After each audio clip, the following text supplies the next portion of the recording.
or less, it stops again. This is ridiculous. It's coming down pretty hard at the moment. Valdespin backing away with the 1 ball and no strike count.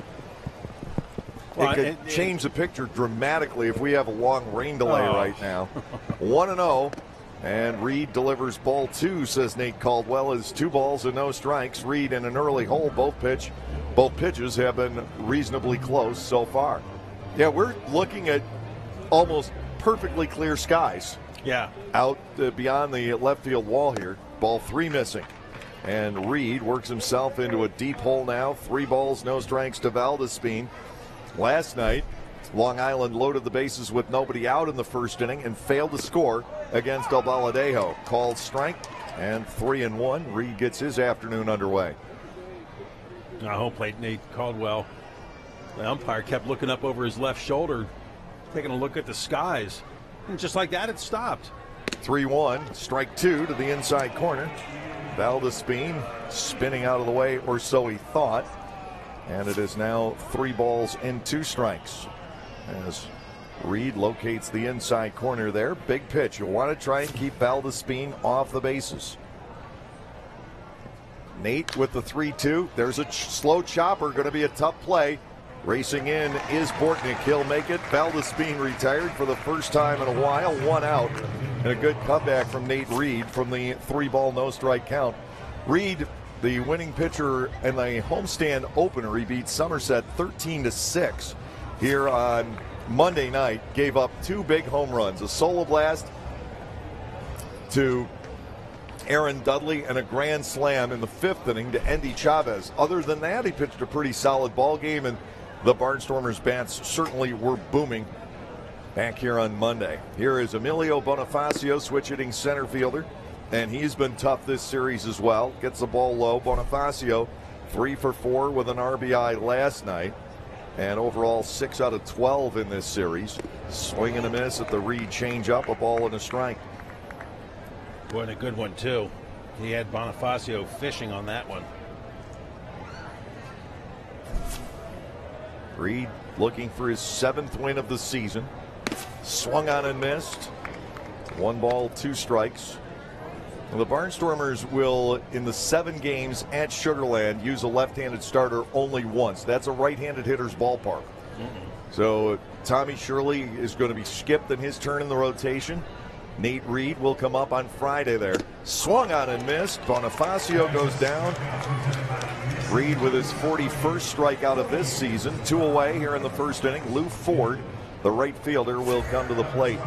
Ford, for one of the rare times in his work against the Lancaster Barnstormers, went hitless last night. And 0 for 5, he left 8 runners on base. That's not Lou Ford. That is not the Lou Ford we have seen for the last several years here in the Atlantic League. Reed misses low. Ball 1, no strikes. Yeah, some pretty impressive numbers for Ford, even against the Barnstormers for the season. 12 out of 38. Reed delivers and locates the inner part of the plate. It is 1-1, 2 outs, nobody on. In the top half of the first inning, the Barnstormers looking to take 3 out of 4 in this series. Swing and a miss. It's 1-2. And maybe they can pick up a game today. If they pick up a game, they can go down to Texas and just win 3 and still be in really good shape. To Ford outside for ball 2, 2-2. Well, if they lose a game today, just to continue the thought, they're still in really good shape if they go down and win 4. Winning just 3 out of 7, the Barnstormers would be in trouble. But it would be so much nicer to leave Lancaster with back-to-back wins, a little bit of confidence going down, knowing it's going to be a long 7 days. And how nice would it be if they could get a couple of wins right off the bat down in Texas? Put all the pressure on Sugarland if we can do that. Swung on and missed. Nice inning for Nate Reed. The Ducks go down in order. And at the end of a half, Long Island nothing. The Barnstormers are coming up.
Barnstormers batting order today. Blake Galen in that number 2 spot. He is on an historic streak for the Lancaster Barnstormers. The hitting streak 13, that's the best this season. But it's the fact that he has either scored or driven in a run in 18 consecutive games. That is absolutely remarkable. It was Galen who scored the tie-breaking run last night on the 2-out base hit by Trayvon Robinson in the 8th inning. There you see Jurrjens on the hill for the Long Island Ducks this afternoon. Jurrjens is a 32-year-old from Santa Maria on the island of Curacao, and a veteran major leaguer, a man who has recorded 53 wins at the big league level, the bulk of those with the Atlanta Braves. They'll be facing Sanford, Galen, and Castile here in the first inning. Most recent time at the big league level for Jurrjens was in 2014 as a Colorado Rocky. He made a couple of starts there. Those did not go well. He's 3-3 with a 3.67 ERA for the Long Island Ducks, facing Darian Sanford, leading off the day for the Barnstormers. The switch hitter in from the left side. Jurrjens to the plate. Sanford swings away, and it's a high drive right center field. That ball will hold up, though, and back goes Ford. The right fielder will make the catch toward the alley. That ball didn't carry very well. I thought it would at least get to the warning track. Yeah. Off the bat of Darian Sanford. It's caught 3 or 4 paces ahead of the track, as you can see. You generally do not see Sanford swing at the first pitch like that, and you generally don't see him try to drive the ball to the outfield. He got one that he thought he'd like. Dad's in town. Maybe he wanted his first home run. That's exactly what I was thinking. A little more oomph in that swing. Blake Galen will dig in. 317 with 12 home runs, 49 runs batted in. You're hearing little talk around the ballpark. Triple crown for Galen. It's a long way off. Ball is inside 1-0. But those 2 words have been mentioned with Blake's name attached. Just little murmurs here and there. How about MVP? 1 ball, no strikes. Jurrjens to the plate, and Galen will look at his strike. It is 1-1. But of course, that's predicated on his contract not being purchased. And the way he's going, it's happened 5 times before. You've got to anticipate that Blake will probably be leaving at some point. 1 ball, 1 strike here to the Lancaster right fielder. 1 out, nobody on, no score. Bottom half of the first inning. But aren't typically signings earlier in the season, or do you think this like was the All-Star break? Last year, this was the week. This was the week coming up when we had the 4 guys signed in 3 days. Okay. The last week in June. To Galen, a bit inside from Jurrjens. Ball 2 and a strike. Galen left after the Sunday afternoon game in York, and then the 3 guys were signed by the Giants, Hobson, Reed, and Hall, the following 2 days. Yeah, it's a vacuum just sucked him right out of the locker room. 2 balls and a strike. Make it 2-2. But that was the week that Garrett Weber decided to have the best week of his baseball life. Got us at least to the playoff, the pseudo playoff game at Southern Maryland. Yeah, that last year was a season to remember, but it was also a season to forget at the same time. Definitely mixed emotions about the 2017 campaign. Mostly good ones, though. 2-2 to Galen, popped up. Foul ground, it'll carry out a play. Galen doing a job here, even if he doesn't reach base on this at bat. He's prolonged the inning after Sanford was retired on the first pitch fly ball. Galen taking this AB to a 6th pitch. Ryan Castile waiting on deck.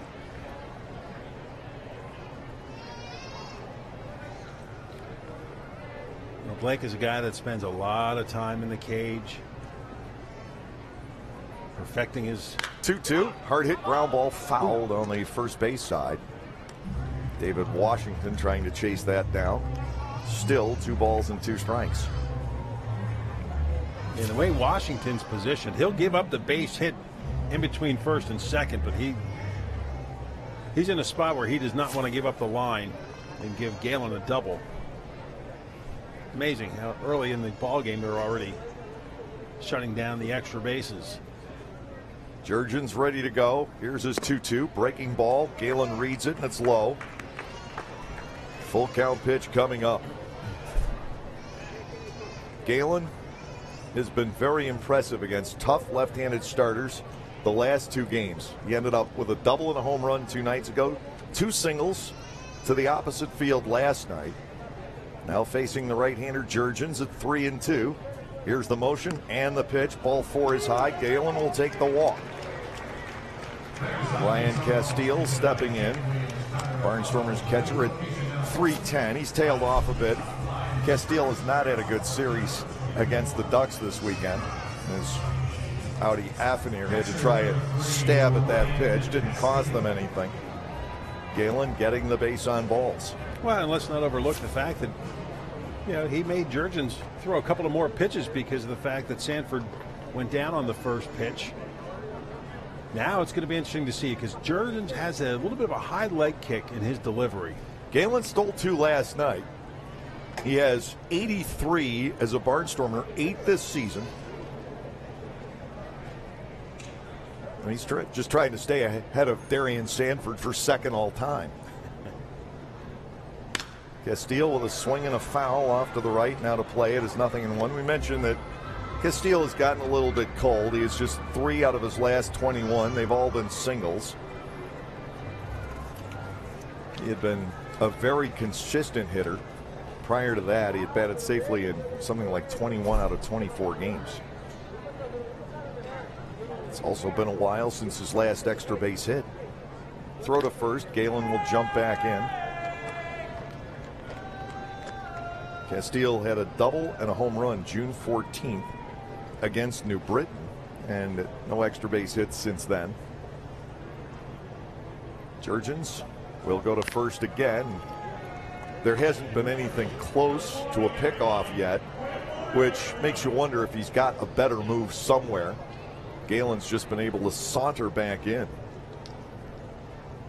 1 strike to Castile. The runner will stay put, and it's a ball just down. 1-1. Galen might not be the base stealer he used to be, but he's got the attention of Jurrjens. Well, he's a very smart runner, and they know that he's a threat to go.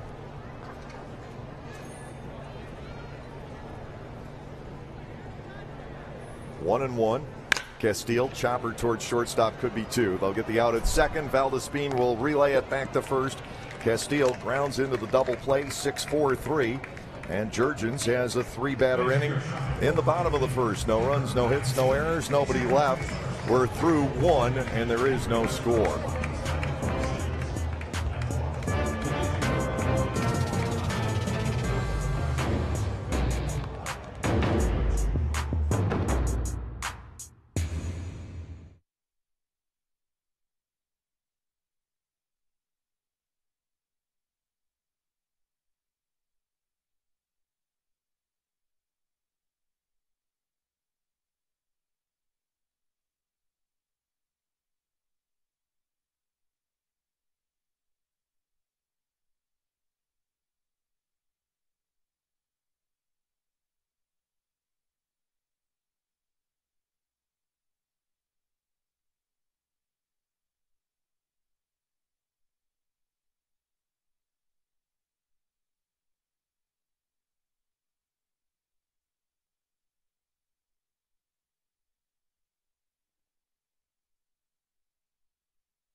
We see just 1 base runner in the first inning as the fans have settled back into their seats after that surprise shower. Nobody received invitations to that shower. It just decided to show up. You said it didn't even show up on the radar at first. It did not, and then you looked again and it blew up right over Lancaster County. Fortunately, it has moved away from the ballpark.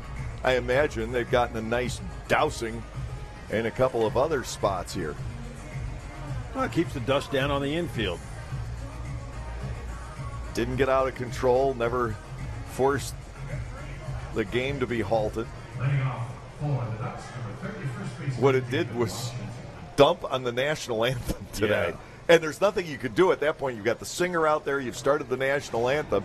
And all of a sudden the skies opened up during the anthem, stopped, and then after the first pitch of the game, here it came again. Swinging a foul tip by David Washington, leading off the second. No balls and a strike against Nate Reed. And that young lady did a fine job singing through the rain. Did not let the rain interrupt her when she was singing the national anthem. Very well done. Shades of Gene Kelly. Because that's exactly what she was doing. Yes, she was. 1 ball, 1 strike. Reed comes back, and Washington looks at ball 2. It's amazing how Gene Kelly's career is marked by that one number, all the great stuff he did, and he's just remembered for that one routine, that one movie and musical number. Ball 3 is low, 3 balls and a strike, which was actually brought back by figure skater Kurt Browning. Did a routine to that for a while. Washington with a swing and a foul, 3-2. Well, I like the way Reed battled back. He started Valdespin to open up the game 3-0 and worked him back to a full count, and then got him to ground into a double play, and then just set down Bonifacio and Ford. So, you know, we've seen Reed get into grooves. Payoff. The breaking ball just misses a leadoff walk to Washington. Runner on, Taylor Ard, the third baseman, stepping in. The Ducks are also in need of a win today. Probably a little more urgency for Long Island than for the Barnstormers this afternoon. Don't get me wrong, the Barnstormers very badly want to win this game. But the Ducks are 2.5 out. Somerset has the tiebreaker. But all of a sudden, there's another concern in the Liberty division. The hottest team in the Atlantic League is the New Britain Bees. And New Britain is within 4 of Somerset now, within a game and a half of the Ducks. And if you look at the upcoming schedule, New Britain plays both of them. So a 3-game series. New Britain could overtake both Somerset and Long Island, shock the Atlantic League world, and win the first half. Well, but, you know, we talked about it when they were here last week. We were in agreement. You know what? This is a team that's going to need to be watched. You know, they were hitting the tar out of the ball. Reed will go to work on Ard. And the pitch fouled back toward us. Net got in the way. Net. 0-2. You wouldn't know what to do if one came in. No, I wouldn't. I wouldn't bail. That I wouldn't do. I can't guarantee I'd catch it, though. Quick pickoff throw to first, and David Washington's a goner. Reed couldn't get him as a batter, so he gets him as a runner. 1 down in the second inning. Wow, just a quick step and a snap throw, and Washington caught napping.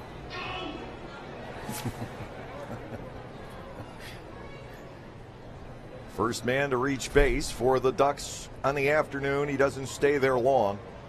Ard bats 0-2. Reed to the plate, and that fades low. A 1 ball and 2 strike count. New Britain does have that opportunity to race past both the front runners. Ard with a swing and a towering fly ball to left field, but that will be contained in here, and Robinson making the catch toward the corner. That's out number 2. It's so tough to get a ball out of here even down the left field line. Yeah, it seems like the air is going to hold the ball in the park today. We saw the one from Sanford off the bat. This one off the bat of Ard sounded good, and then it just seemed to just drop about 15 feet shy of the fence. First pitch strike at the knees to the designated hitter Cody Puckett. Puckett 239 with a home run. Reed finds the corner for strike 2. Ducks got 1 run in the second inning last night on a 2-out RBI single by Emilio Bonifacio. And after that, nothing but frustration. Foul ball back. Still 2 strikes on Puckett. They left the bases loaded in the first inning. They left the bases loaded in the fourth. And then after the bullpen had settled things down for a while and retired 8 in a row, good for 9 outs. They got to the top of the 9th down by the score of 3-1. Valdespin and Bonifacio reached base. Tying runs on, nobody out. Oh, boy. Taylor Ard went to 3-2. Matt Reynolds struck him out, got through the inning without getting scratched. Floater out toward right center field. That'll be in for a base hit. It's into the alley, and it gets away from Galen. Puckett will get the second easily. That should go down as a double. We'll get the official ruling momentarily. 2 out, runner in scoring position, and that came kind of out of nowhere. Reed had gotten ahead in the count 0-2. Puckett reaching out with the bat, finding the right spot. Sanford couldn't get there, cut in front of Galen. Galen loses the handle. But a double all the way, and the Ducks with a chance to produce the game's first run. Oh, yeah, I think Puckett would have had second base regardless. Yeah, that would have been an almost impossible throw for Galen to make, even if he had come up with that cleanly. To Audi Affinier, a swing and a miss, 0-1. Affinier was 1 for 4, a double to drive in a run in the game here on Friday night.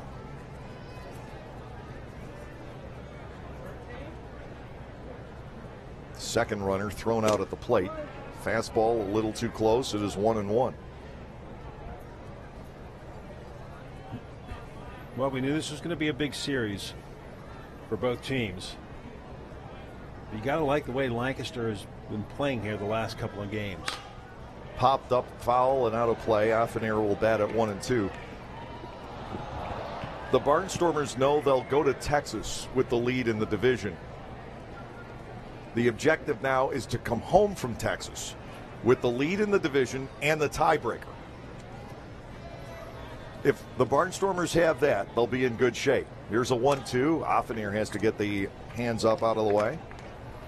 And, you know, really the whole series was dictated by that first game and the dire need of a solid pitching performance, and Brooks Hall delivered. Yeah, that was a clutch performance. He'll face Sugarland twice. Ground ball pulled foul. Oh, if he can replicate what he did the other night, that would be a huge boost for this ball club. Affinier battling Reed at 2-2. Puckett stands at second with 2 outs. And the Reed pitch, that is rolled foul at the plate. That would have been a very convenient fair ball.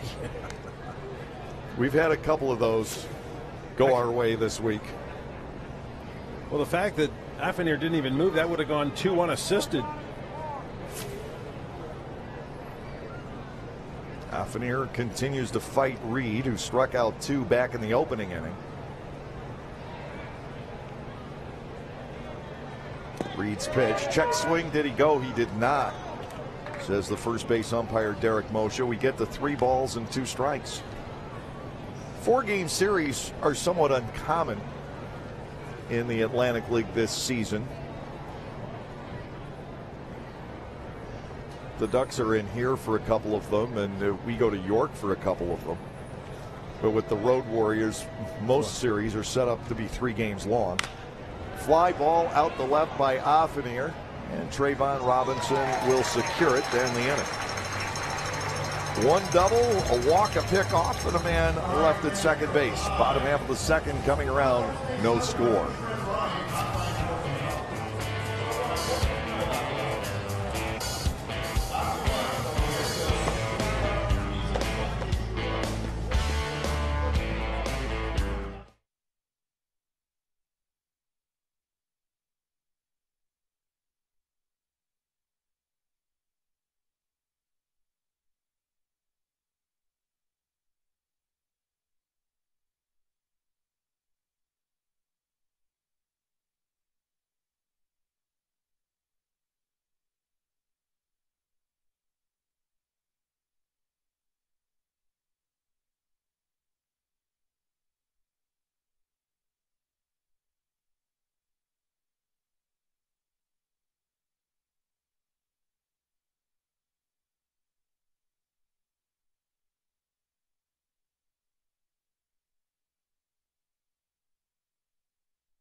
Barnstormers baseball here on BRC 11.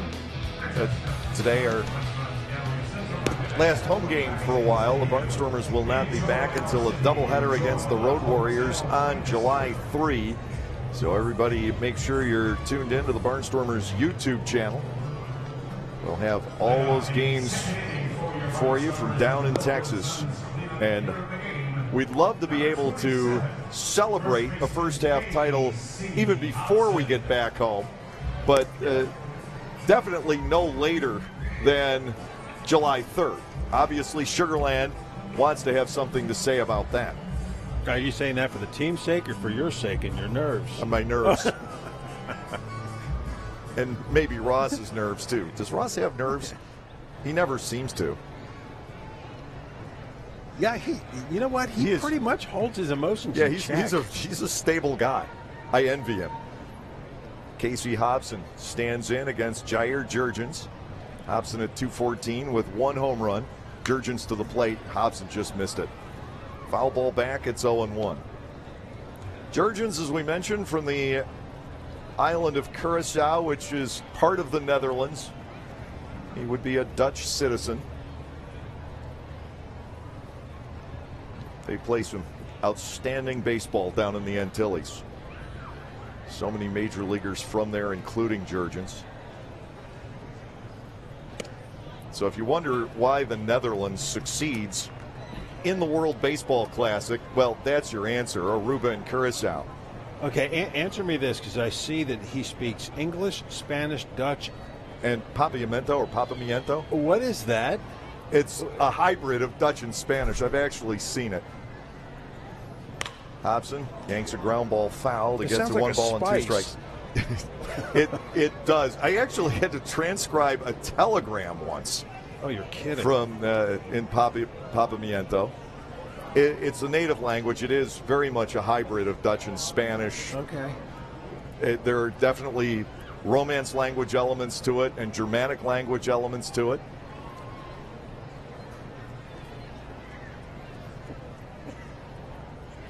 One, two.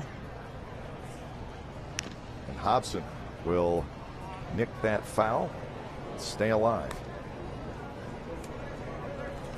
Andrew Jones, maybe the most famous player from Curaçao. Yes. Sidney Ponson, maybe from Aruba. But I've had the pleasure of working with several others. We've had one here, even on Coffee, many years ago. Left-handed hitting third base, or switch hitting third baseman. Yes. But when he batted left-handed, you could always count on him yanking a ball down the right field line. Every night, he'd hit one out down the right field line, fair or foul. It was a thing. Tom Arnold and I used to joke about it. It was the even on Coffee mantra. Hobson batting 1 and 2 against Jurrjens. Robinson and Coronado to follow. No score here in the second. And the pitch, KC fouls that back to the screen. Now, see, I haven't been here since Thursday night when Hobson hit that home run, but we were both in agreement that Hobson really starting to get settled in now. He's getting some pretty good cuts. He's looking better out there today facing a right-hander. He's seen nothing but lefties for a while, which actually will help him in the long run, as he just hadn't seen many left-handed pitchers down in Richmond this year. He batted 4 times off lefties. Jurrjens with the 1-2, sails upstairs, 2 balls and 2 strikes. Hobson's turned this into at least a lengthy at bat. Still to be seen whether or not it'll be a productive one. Lancaster got a walk back in the first. It was wiped out on a double play ground ball. Here's a 2-2. Hobson swings and hits one in the air down the right field line, giving chase is Ford, but that will curl up toward the deck. Still 2-2 to KC. Here's your Mike Coffee swing. His were always line drives. And the umpires would be challenged. Where was it relative to that foul pole?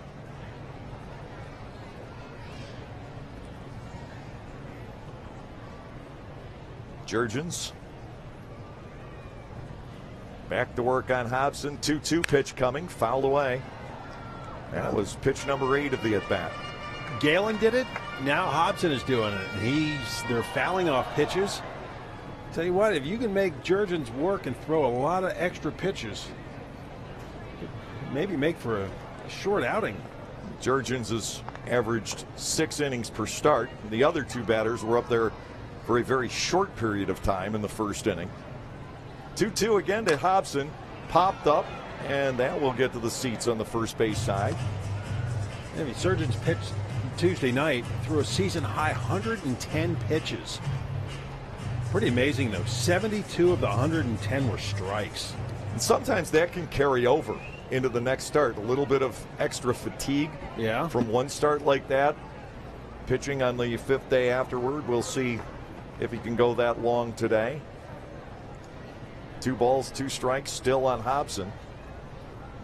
And the pitch, KC rolls it foul up the third base side. He might use 110 pitches on Hobson. We're almost 10% of the way there. I'm sure Roz probably pointed that out to the players before the game, saying, look, this guy threw a ton of pitches last time out. Let's be selective up there. Let's make him work. Shift still on against Hobson. If he can hit the ball down the third base line, he can run forever. Jurrjens ready to go. 2-2 again. Ball 3 inside. That is pitch number 11. We're entering Darian Sanford territory. Last night, Jonathan Albaladejo walked David Washington on 10 pitches starting off the 5th inning. I thought that was a really bad omen in a 1-1 game. Cabrera grounded into a double play on like the next pitch. It all evens out. 3-2. Hobson fouls that to the screen. So we go to pitch number 13. Wonder maybe if he might have gone after ball 4. Robinson and Coronado will follow, and they may benefit from this at bat. Oh, absolutely. He's giving them a lot of good looks. 3-2 is due. Busted bat. 2-hopper to the second baseman, Valdespin, and that will retire Hobson. But on the 13th pitch, Jurrjens wins the prolonged battle. It'll bring on Trayvon Robinson, a .297 hitter with a couple of home runs, 20 runs batted in. Went back through it. Robinson has either scored or driven in the deciding run in the late innings 6 times in the last 24 days, including last night. It's been a magical run for the Barnstormers left fielder. Rally time Robinson.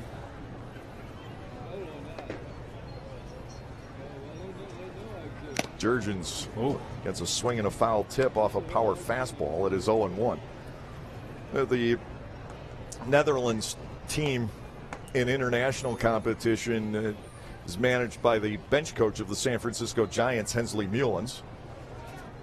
He's done a tremendous job. He's a manager in waiting at the major league level. Swung on and missed. Robinson bats at 0-2. Yeah, you hear conversation of certain players, or not players, but coaches that have paid their dues as either a third base coach, a bench coach, whatever the case may be, working their way up. One of them is Mike Sauerbaugh, who's a Lancaster County native. Jurrjens to Robinson, takes the fastball away. Ball 1, 2 strikes. Sauerbaugh with the Cleveland Indians, and his name comes up a lot, saying this guy is a manager in the making for the future, and just keep the fingers crossed that, he gets that opportunity. Mullins was one of the finalists for the Yankees job, lost out there in Boone, and obviously the Yankees made the right decision. Boone's got that team in a pretty good spot. But his name kind of came out of nowhere, I thought. He was the analyst on Sunday Night Baseball, and I thought he did a nice job up in the booth. That his dad managed. Yeah. He's been around that type of thinking. 2 balls, 2 strikes to Robinson.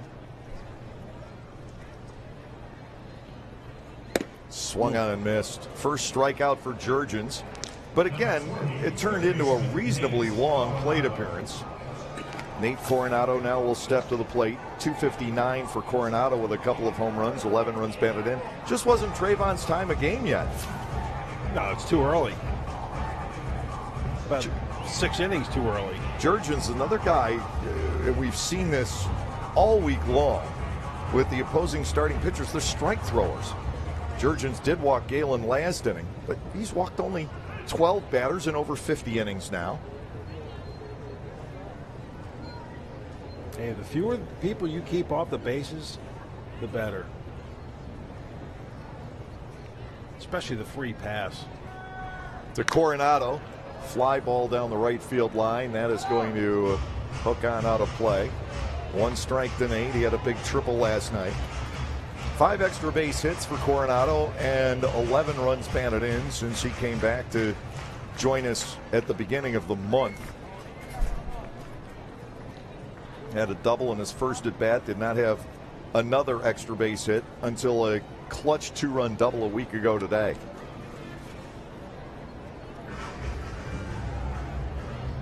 And again, this is a guy that's trying to get settled in at third base. Kevin Baez is forced, it looks like, to go to his bullpen here. Didn't see anything quite happen, but somebody's coming in.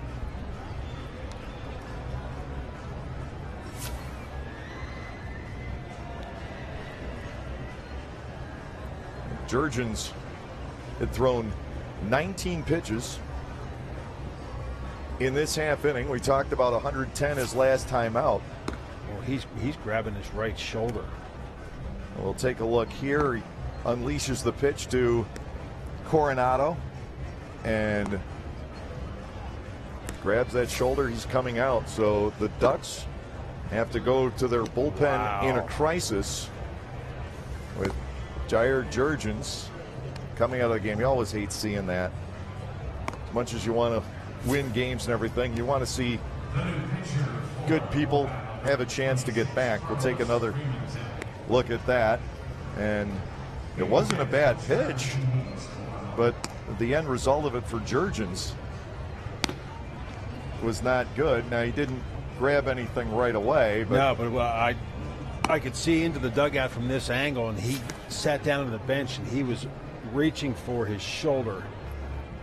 Now we've got a pitching change. Carlos Pimentel will take over out of the bullpen with a count of no balls and a strike on Nate Coronado. We'll send you back to the studios and then come back and talk about Pimentel.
It's also Silo's birthday today. Happy 14th, Silo. Somebody did make the quip earlier. I think it was our on-field host, Ed Novakowski, who said something about Silo getting a driver's permit in a couple of years. Yeah. Heaven help us all. Yeah. Muma's here today. We've got a lot of Silo's mascot friends. And not one of them has fired a hot dog into the crowd. Just let that be known. Yeah, that's, based on what happened in Philly the other night, probably a good thing. As you get a look at Muma enjoying the game and getting to see her son, daughter, non-gender specific bovine-like creature, Silo. The Muma is gender specific. We've never been sure about Silo. Silo.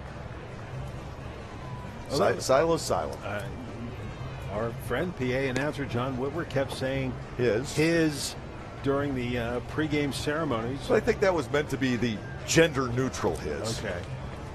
From days of yore. Carlos Pimentel, meanwhile, continues to warm up.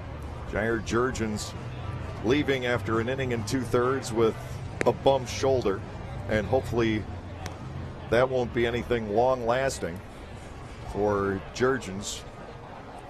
I'm a fan of that Dutch team and everything they've done. I've known so many of those guys from Aruba and Curacao. One of them's nicer than the next. They're always a treat to deal with. And I'm hoping Jurrjens is all right. Yeah, you never want to see a player get hurt. And you look at the experience that he brings to that Long Island pitching staff. You're going to need that in the second half of the season. You know, we talked about the Netherlands Antilles players. At one point, Long Island did have Sidney Ponson. He pitched in this league. Alex Rodriguez's least favorite pitcher to face. Yeah. Every hitter has one. For A-Rod, it was Ponson. I had heard through the grapevine that at one point when A-Rod was in Texas that he tried to get the Rangers to trade for Ponson so he didn't have to face him. Oh. Just something I heard through the grapevine. Well, would he be willing to give up some of that contract that the Rangers gave him? A-Rod's done all right for himself. Speaking of guys that are now mic'd up. Yep. 2 outs. No balls and a strike to Coronado as Pimentel takes over. He's 0-2 with a 2.95 ERA from the Dominican Republic. Swing and a miss. Coronado trails 0-2.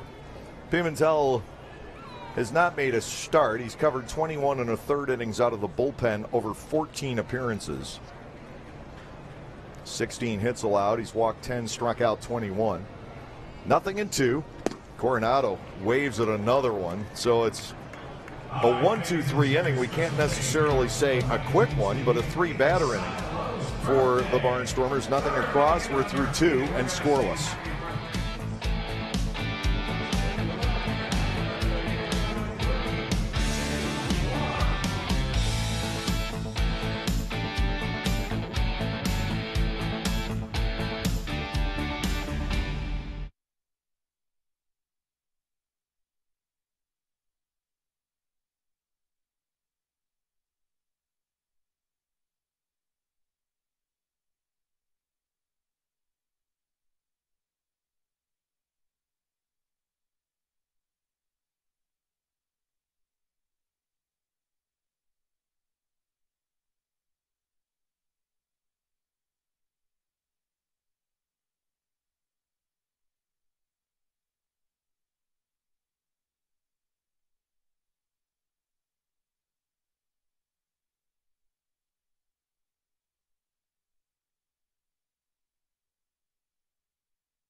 Great day for the kids here at Clipper Magazine Stadium. Get to play catch on the field before the game, run the bases after the game, and just hopefully absorb what's going on the field.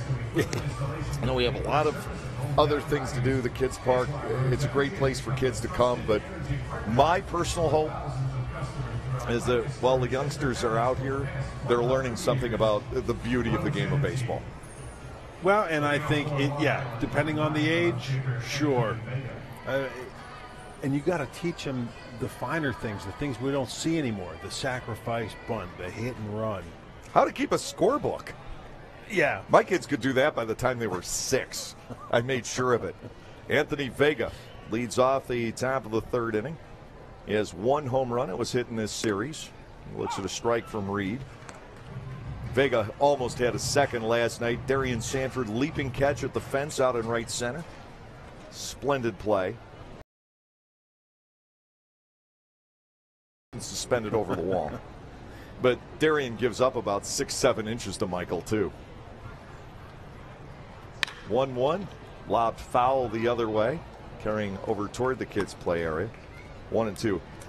My first baseball experience as a fan, coming from when I was a kid, maybe 6 or 7 years old, I would tag along with my older brother to games in Rochester. Mark and I are 10 years apart in age.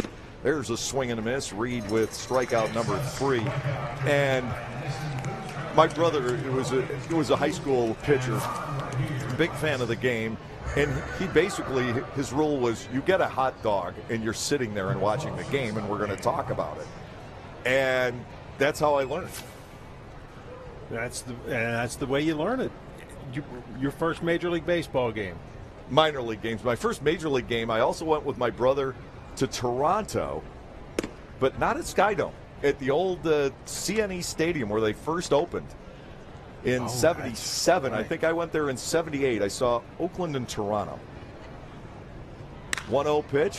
Fly ball hit the left. Trayvon Robinson has this one gauged. Dan Lyons retired. Third put out for Trayvon today. 2 outs. And in steps Valdespin. That was your first Major League Baseball game? My first Major League Baseball game was in 1978, Oakland at Toronto.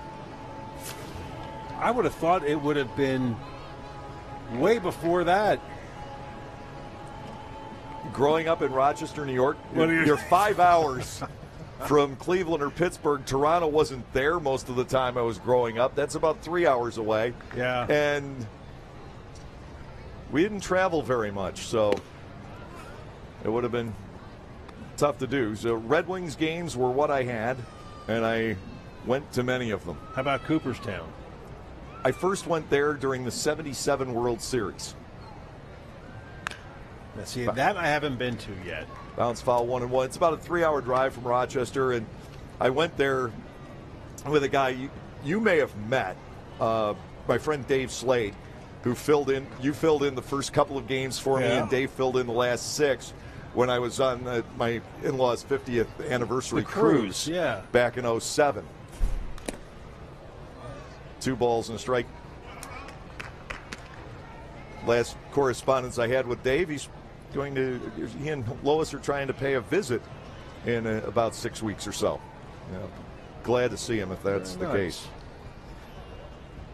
2 balls and a strike here, and Valdespin launches a foul out of play, 2-2. Nate Reed trying to pull off the unthinkable, and that's be a Barnstormer pitcher to retire Valdespin twice in a row.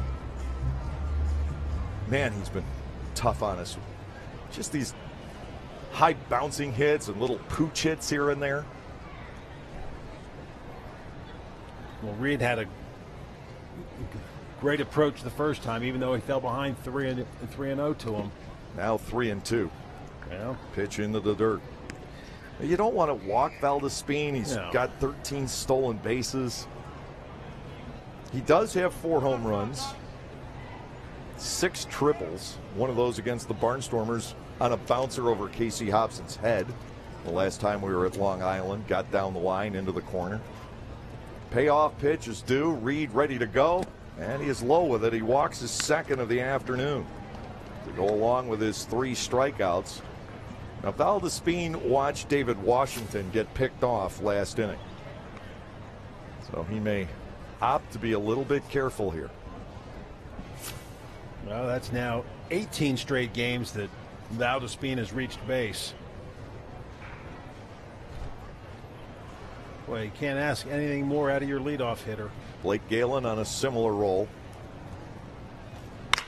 Lined and took a wicked hop over the diving try of Bortnick, and then Sanford has the ball get by him. Valdespin into third. There will be no error. Bonifacio with a base hit up the middle, and Lou Ford will step in with runners at the corners. Wouldn't you know it, Valdespin and Bonifacio teaming up once again to put pressure on the Barnstormers. Yeah, once got by Reed, then it took that funny hop over Bortnick's glove. I don't think he would have had a shot, but he was almost in position to be there, and then That ball wickedly went up. Bortnick had already committed to the dive. So it's first and third with 2 outs. Ford steps in. A strikeout victim back in the first inning. Reed's got to get him again, or the Barnstormers will trail in the game. To the plate, and a strike to Lou. The Atlantic League has had its share of legendary players over the years. You'd have to say Lou Ford is one, Blake Galen another, as these two teams get together. High fly ball to right, but foul. It's 0-2. And another Atlantic League legend, specifically a Ducks legend, Ray Navarrete. You're one of the 3,000 hit guys in Atlantic League history, is actually sponsoring the Home Run Derby at the All-Star game in Long Island this year. His company, Dig Me. That's Ray's company when you hear of that sponsorship deal. Fly ball to center. Looks like Reed has gotten out of it. Darian Sanford plucks that out of the air. Lou Ford leaves 2 more men on base here this weekend. 1 hit, a walk, 2 left. We'll go to the bottom of the third scoreless.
There have been base runners this afternoon. Nobody has been able to cross the plate. Nobody, in fact, has arrived into scoring position with fewer than 2 outs in an inning.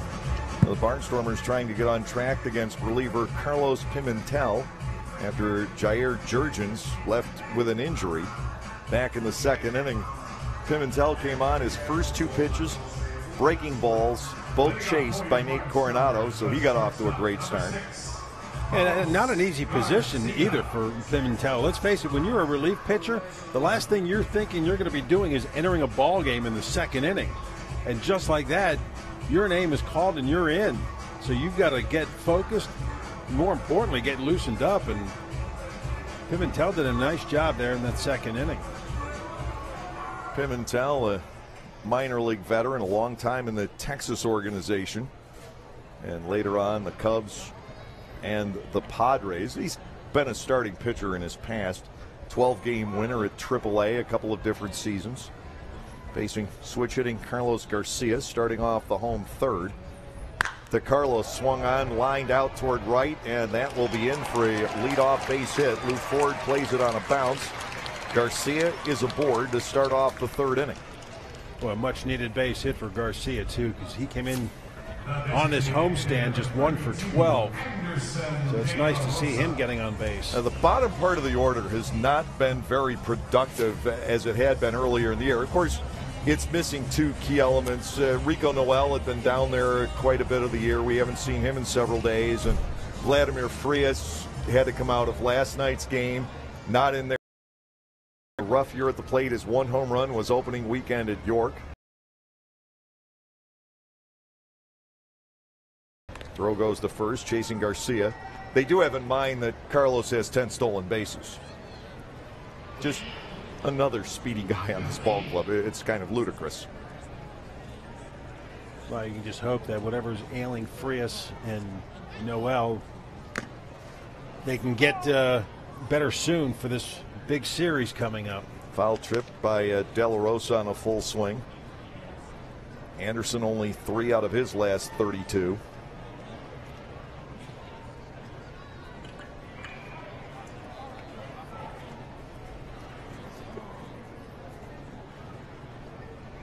Pimentel working out of the stretch. Garcia's going to go, swing and a miss, and Offenier misses with the throw. I don't know that Garcia got a great start. He gets the stolen base. The Barnstormers get a runner in the scoring position. Anderson De La Rosa is batting no balls and 2 strikes. Now you at least want De La Rosa to hit the ball on the right side and get Garcia to third. Garcia was in actually better shape there than I initially thought. I'm not even sure a good throw would have had him. Well, and of course, that's another guy I know you were speaking very highly of as far as a base stealer is concerned. So even more so, the fact that if he can start getting on base more frequently, that's just another threat. And he had been earlier, just a more recent slump. 2 strikes to De La Rosa.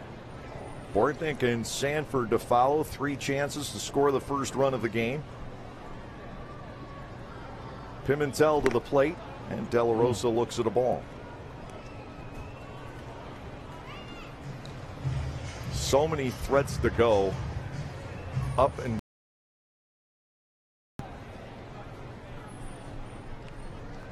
1-2. De La Rosa swings and hits a pop-up. He got it to the right side, but that wasn't quite the idea. Valdespin the catch. No.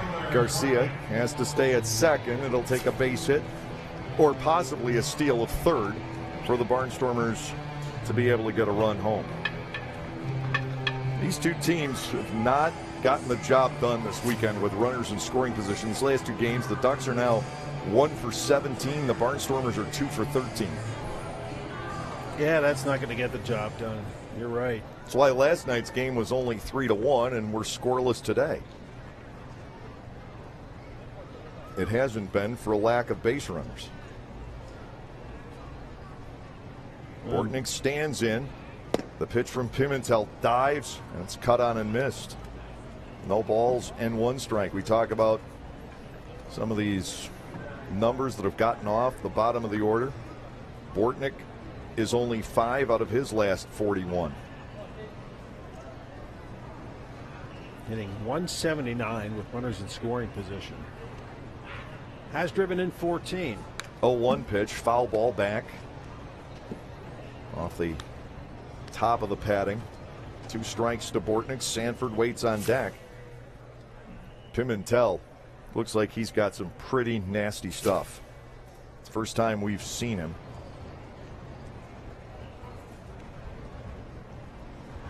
Bortnick just looking to get a ball somewhere to the outfield and bring Garcia around. 2 strikes in the count. Pimentel ready to go. He's got a good bluff move back to second, but that pitch is bounced. Garcia nearly got hung up in trouble. Yeah, that was a heck of a block by Offenier. To block it toward the third base side. Yeah. If the ball goes the other way, Garcia's at third. But look at this move towards second base. Now, if you make a move like that toward first, it's a balk. But the second, it's not illegal. Yeah, that was almost Louis Tiant, like spinning around like that. That is quite some move towards second base. And now he'll actually throw back there, and the throw was just to the second base side, or Garcia was a goner. Close play as it was. Pimentel has some tricks in his book, doesn't he? Yeah. Really nice move. And that throw to second, that's hard to do. If that throws to the shortstop side of the bag, Garcia's out. 1-2. Now to the plate. Bortnick chopper slowly hit third base side. Scooping it up is Ard. He's very good at that play. And he is able to cut down Bortnick. Garcia wheels ahead to third. He's there with 2 outs, and it's up to Sanford. And Ard made it look easy too. And it's not an easy play. He made a similar play a couple of times last night. You know, it wasn't last night because he's been at first base a couple of times, so it must have been the series opener. They all start to run together after a while. Yeah, I think it was in Coronado in the 5th inning on Thursday. Garcia to third with 2 outs. Sanford digs in, and that was the importance of the Offeneer block. If he doesn't deflect that ball over toward third base, Garcia scores on that topper. Yep. So it's up to Sanford here. Jurrjens shows bunt and has to get out of there in a hurry. 1-0.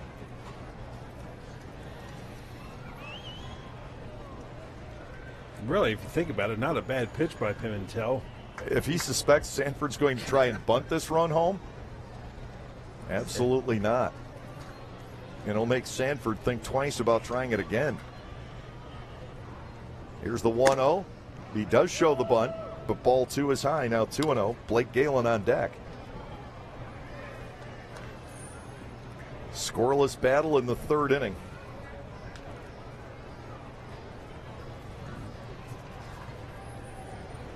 And Sanford has been swinging the bat. He's hit safely in 12 of his last 14. 2-0 pitch. Dribbler foul right to Galen. Nice stop by Blake. If some people are coordinated, if I tried the move Galen just made with the bat, flipping the ball up and grabbing it in the batting glove, I would have made myself look like an idiot.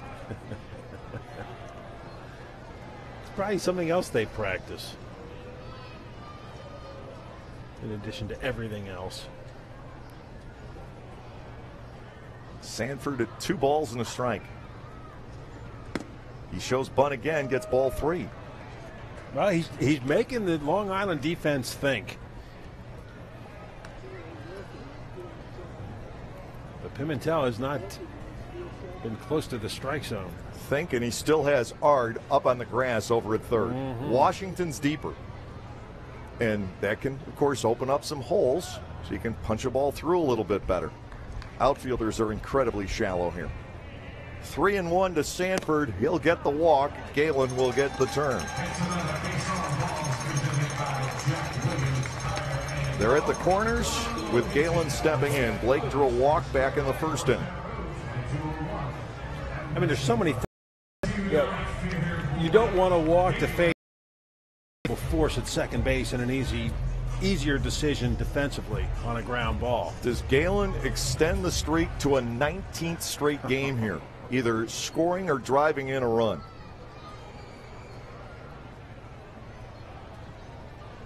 Pimentel ready to go, sets, fires. Sanford takes off. The pitch a called strike and no throw made. 36 for Sanford.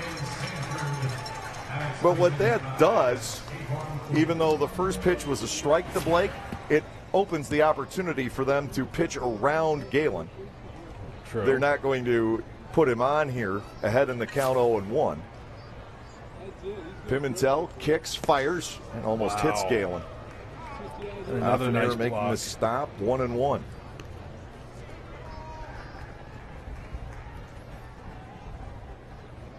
That was a run saver right there. He's made a couple. Yeah, it'll be interesting to see how he approaches Galen.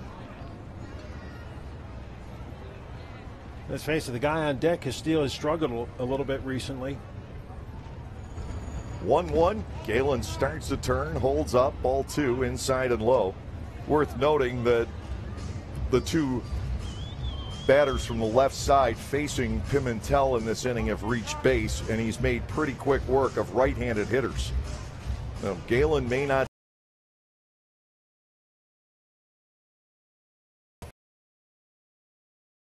stole second base down around Blake's ankles. Wind blowing toward right. Pimentel is up and away, 3-1. And you suspect more and more that Castillo's the guy who's going to have to drive in the runs. Yeah, could be that intentional walk.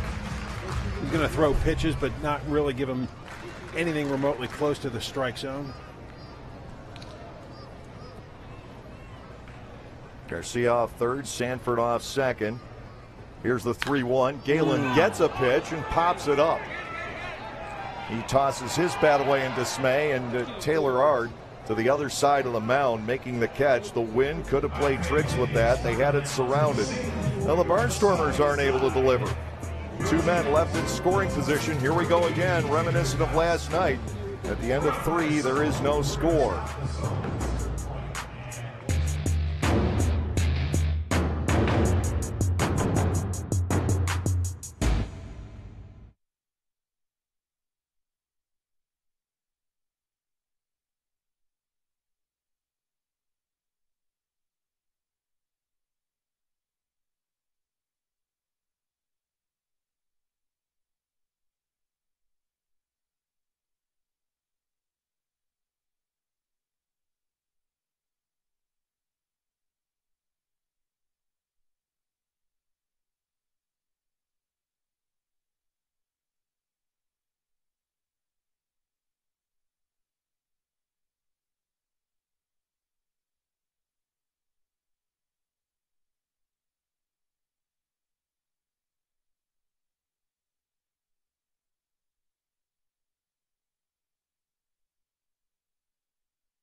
Top of the 4th inning, scoreless ball game. Of course, this is the final game before the Barnstormers head off on that critical 7-game trip down to Sugar Land and our last telecast here on BRC 11. Until Tuesday, July 17th, we'll have a doubleheader for you against the York Revolution. First pitch in Game 1 will be at 6 o'clock. So we'll get a couple of weeks off. Production crew is going to be busy with many other things, but we'll have Barnstormer Baseball back on the air on Tuesday, July 17th. We're not going to see each other for a while. No, and hopefully by the time we're back together again, we're going to be talking playoff baseball. Ticket sales. Yes. Yeah. David Washington sent the lead off the 4th against Nate Reed. Washington walked and then was picked off back in the 2nd inning. It's frustrating, I know, for both managers, Kevin Baez and Ross Peoples, that so many scoring opportunities have gone by the boards the past couple of games. First pitch strike 0-1. I know Baez was frustrated about it last night after the game. 13 runners left on base. 0-1, breaks to the outside corner. Reed's ahead 0-2. Nate has walked 2. He has struck out 3. He's 39 short of being the Barnstormers' all-time strikeout leader. Trying to catch Ross. To Washington, 0-2 pitch. He went too far, says Nate Caldwell. David Washington can't believe the call. Yeah, I think I have to agree with Washington. I don't think he went.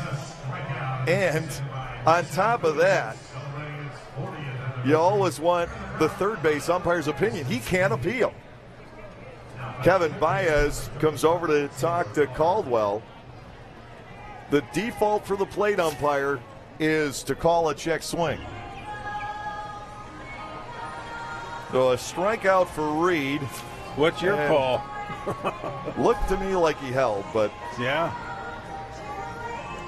What hitters want, I talked about this a lot lately, what hitters want is for the home plate umpire to call it a check swing, and if he did go around, they'd rather be rung up by the third base umpire in this case, or the first base umpire for a right-handed batter. Here's Taylor Ard. He flied to left his first time up, now takes a strike from Reed. It is 0-1.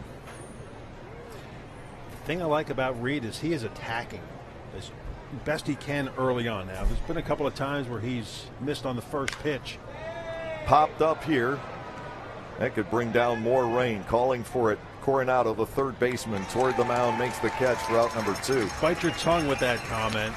The wind was not blowing on that as it had been during Galen's, which is why you saw Ard track that all the way behind the mound and over in front of the second base position. Here, Coronado with what I have to think was an easier catch on the infield pop-up. Cody Puckett steps in. He has the game's only extra base hit so far, a double to right center in the 2nd inning.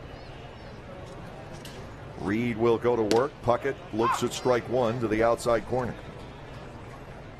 Nate Reed has kind of fallen off a bit his last 2 or 3 starts after being pitcher of the month in the league in May. Swung on and missed. Puckett bats 0-2.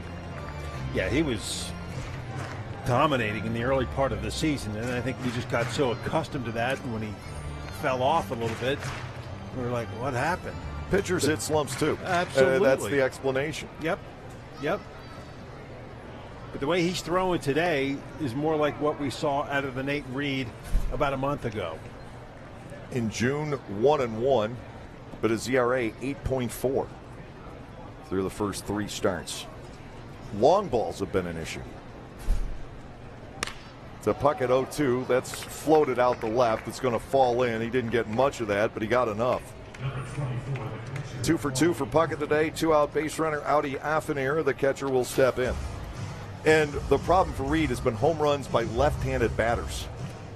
They have stung him. Jamar Walton got to him for a 3-run home run. Andy Chavez, the grand slam. Those have been the source of the runs Nate's given up. 2 outs. Puckett, the base runner. Not a stolen base threat. Fouled away by Affinir. It is 0-1. None of the balls hit this afternoon by Long Island have been really hard hit. Maybe the base hit from Bonifacio that went back through the middle. That's about it. Chopper toward third. Reed is ahead of Affinir at 0-2.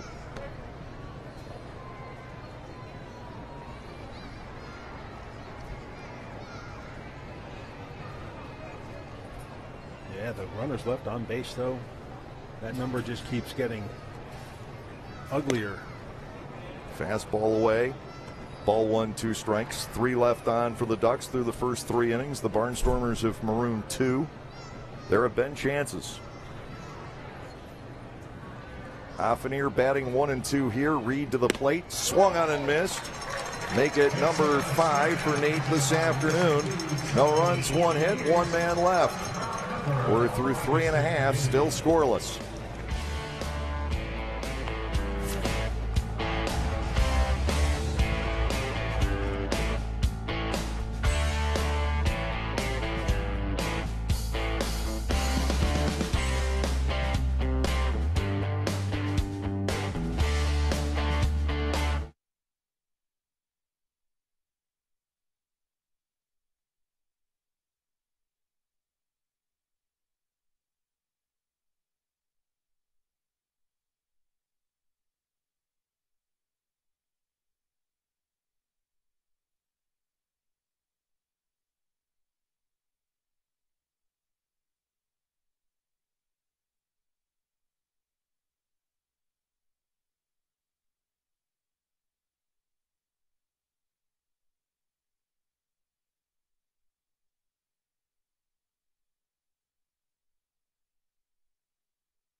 No score. We head to the bottom half of the 4th inning as we check out the neighborhood around Clipper Magazine Stadium. Wrapping up a 7-game homestand. The Barnstormers are 3-3 on this homestand. Remember, this started with a 13-6 Lancaster victory over the Somerset Patriots on Monday. Since then, the Barnstormers, maybe with the exception of Thursday night's ball game, have not swung the bats well. They have been stymied by a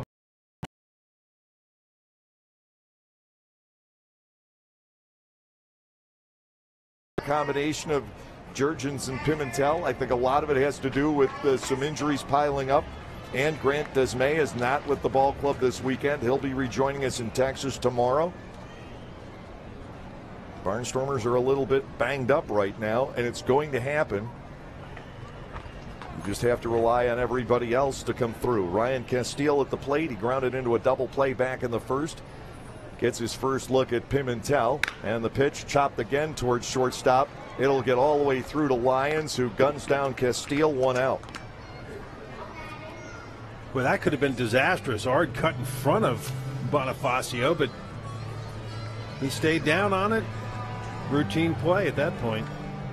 Casey Hobson will be facing Pimentel for the first time. Casey against Jurrjens back in the second inning with a 13-pitch ground out. Well, the ground out was one pitch. The other 12 before it were balls, strikes, foul balls. You know what I mean. One out, Hobson steps in.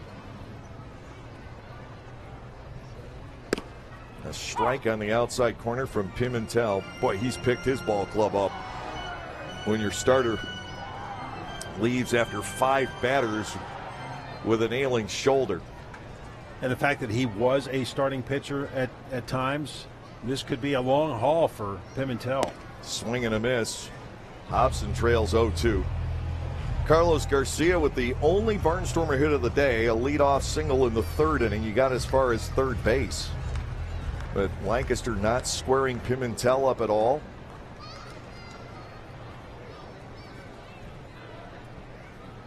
Nothing in 2 to Hobson. Swing and a miss again. Boy, oh boy. Barnstormers have run into some really good pitching on this homestand. And truthfully, Lancaster, I don't think swinging the bats all that well right now. Missing Frias really hurts. Yeah, let's hope that is short term. Yes. I mean, it's bad enough to have people hurt at any point during the year, but going into a very pivotal series just magnifies it. Robinson stands in against Pimentel. To Trayvon, strike 1 on the outside corner. Barnstormers at times have trouble in day games. We've talked about that a lot earlier this year. Then the problem seemed to correct itself. But the 2 shutouts against Lancaster, both in the daytime against York. Zach Groats had the complete game shutout in the daylight. By and large, the Barnstormers' record in day games is good. Yeah. Swung on and missed again. Barnstormers are not picking up that breaking ball at all. At all. Hobson flailing at it. Robinson flailing at it. Coronado back in the second inning. 2 outs, nobody on base. 2 strikes to Trayvon. Pimentel to the plate. Almost hit him. 1-2.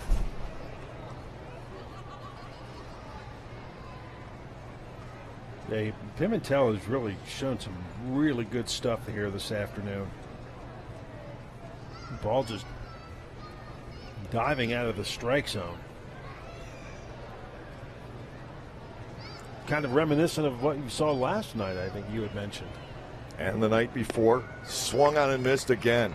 Robinson out swinging for the second time in the game. Pimentel now is fan 3, nothing across in the bottom of the 4th inning, scoreless through 4.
Well, checking across the river, Sugar Land scored 6 runs in the top half of the first inning on only 2 hits.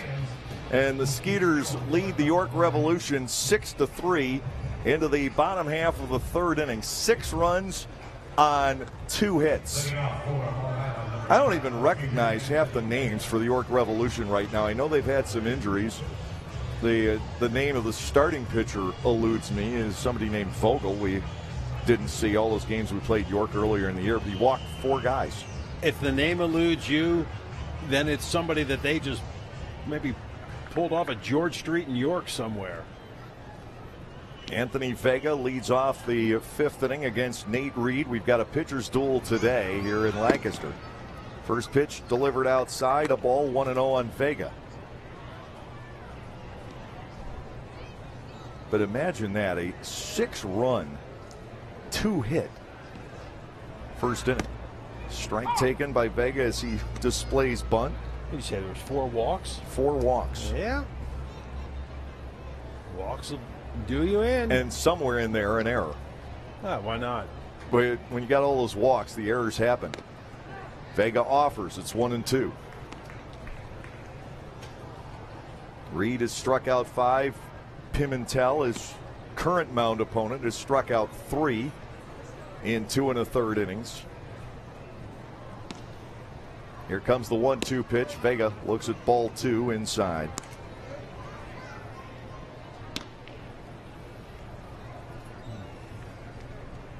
First batter walked, second batter doubled. Now 3-2 on Vega. Reed doesn't want to let him get on.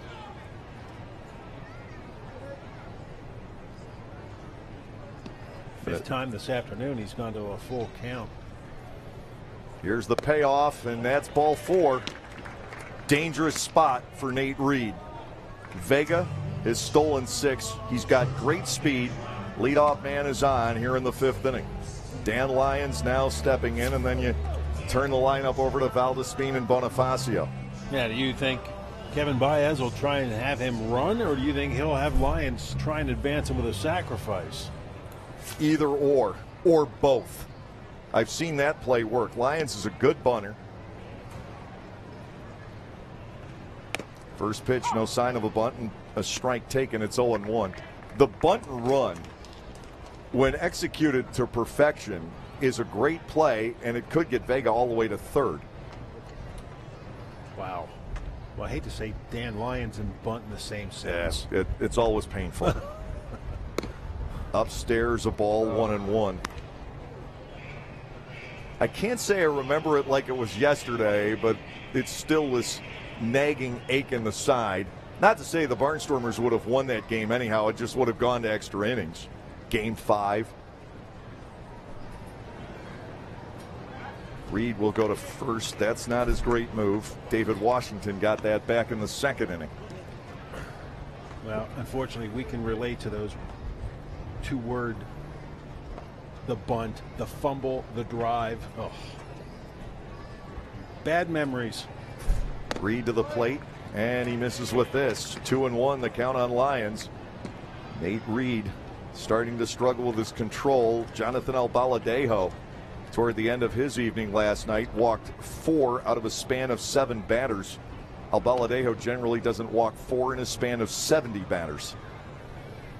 2-1. Vega takes off. The ball put into play. Fly ball toward left center. It will give Vega ample opportunity to get back. Sanford with the catch. 1 out. And Lyons misfires on the hit and run, instead lifting the ball to the outfield. Vega back to first with 1 out. Jordani Valdespin will step in. That's a big out, too. Because if he gets a base hit, now you're looking at runners at first and third. And even though Long Island has struggled with the runners in scoring position, you don't want to keep giving them more opportunities, because sooner or later they're going to come through with a base hit. And when runs are hard to come by this afternoon, as it's been all series long, you're talking about 1 or 2 runs could make a difference in a ball game.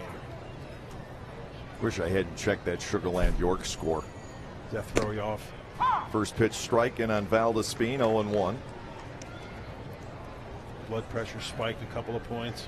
I'll tell you. Valdespin was 4 for 4 here last night, all singles.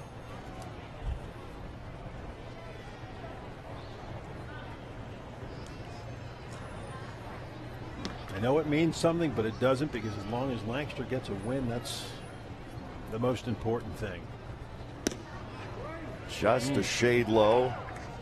And it's 1-1 on Valdespin. Ryan Castile checking back with Nate Caldwell about that location.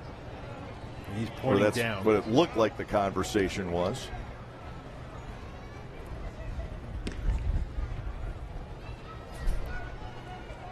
One ball, one strike. Vega will get another move from Reed, who's holding him close. I think Castile is still having some words with Nate Caldwell.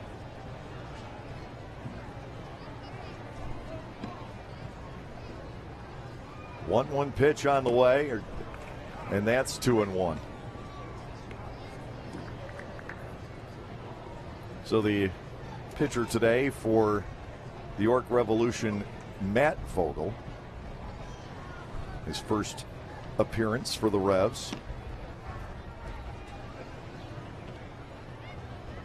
2 balls and a strike. Reed to the plate. This is popped up. Into foul ground goes Hobson. KC latches on. Big second out. Bonifacio will come to the plate. Yeah, especially when Valdespin has been a thorn in the side of the Barnstormers. That is a very, very big out. And if Reed can get through this, you keep Vega, who started the inning with a walk. You got Lyons. Now you had Valdespin. They get Bonifacio. Nice win for Reed in this inning. Reed over to first base. Vega snaps back in.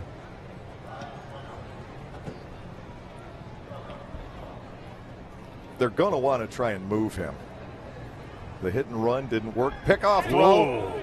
And Vega read it just in the nick of time. He was definitely leaning. Oh, yeah.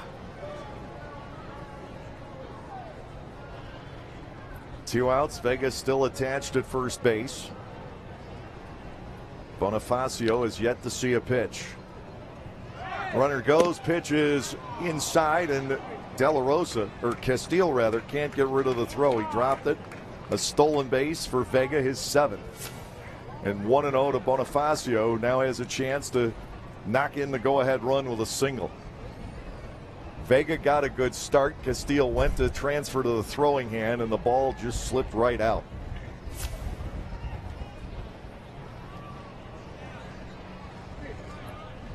One-0 pitch, foul to the screen.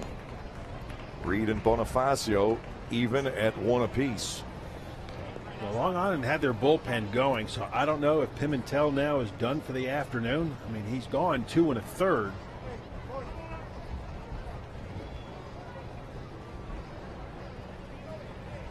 Nice to see him out of the ball game.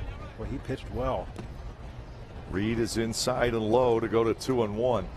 And for Nate, a lot of pitches thrown. Yeah, when you go to a full count 5 times in a ball game, you're going to rack up that pitch count pretty quickly. He's just got to bear down here on Bonifacio.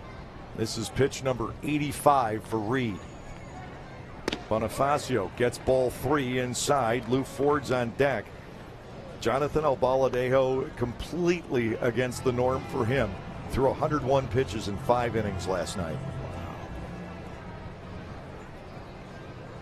Reed in danger of walking Bonifacio and bringing on a sleeping bear in Lou Ford. 3-1 pitch. Ground ball toward third, taken by Coronado. A good throw gets us out of the inning, and it's there in time. Nate Reed pitches through the leadoff walk in the 5th. No runs, no hits, no errors, 1 left, halfway through regulation, and still no one has dented the scoreboard. 0-0 ball game.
Bottom of the 5th inning, scoreless ball game, and we do indeed have a new pitcher for the Ducks. They go back to another right-hander. This is Bronx born and raised Lee Sosa. Takes over for Pimentel, a very effective 2 1/3 for Carlos Pimentel. 1 hit, 1 walk, and he struck out 3. Giving way to Sosa here, a guy the Barnstormers have seen and struggled against a couple of times. Sosa has thrown 7 1/3 innings. He's given up only 5 hits and 4 walks. He has struck out 7. And a 26-year-old who organizationally topped out at single A, but he has also displayed some terrific stuff. Third pitcher used by the Long Island Ducks in this 0-0 ball game. In case you're just joining us, Jurrjens, the Atlanta Braves veteran, started for the Ducks this afternoon, was rolling along, facing the minimum of 5 batters through an inning and 2/3. He threw his first pitch to Nate Coronado, summoned for manager Kevin Baez, trainer Dottie Pitchford to come out, and that was it for Jurrjens, leaving with a shoulder injury. Carlos Pimentel taking over, and now Lee Sosa. He'll face Nate Coronado, Carlos Garcia, and Anderson De La Rosa in the bottom half of the 5th inning.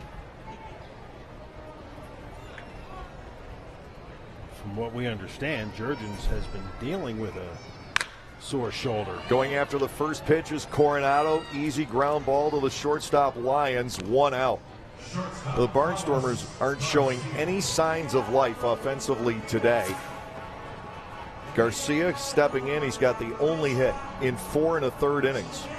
And only Darian Sanford, leading off the game, outside of the Garcia base hit, has gotten the ball to the outfield. Yeah, it has been a quiet afternoon. That threat in the 3rd inning with Galen at the plate with 2 outs. 2nd and 3rd, 3 balls and a strike. Yeah. And you know what? And this, I think, is probably a trap to fall into, but he was probably expecting to be walked. Yeah. We were. Yeah. We were surprised that Pimentel threw a pitch into the zone. So I could see falling into that trap. I would have. Ball 2 is up and away. 2-0 to Garcia. We were fully expecting them to pitch around Galen and take their chances with Castile in that situation.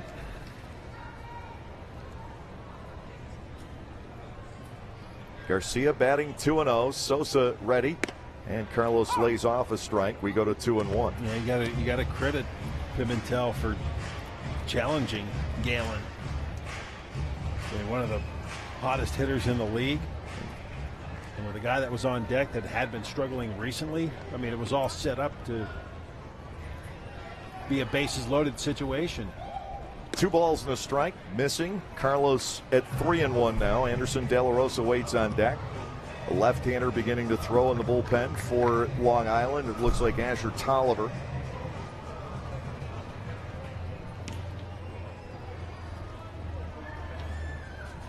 Garcia will want to be selective here. He dribbles a foul, 3-2.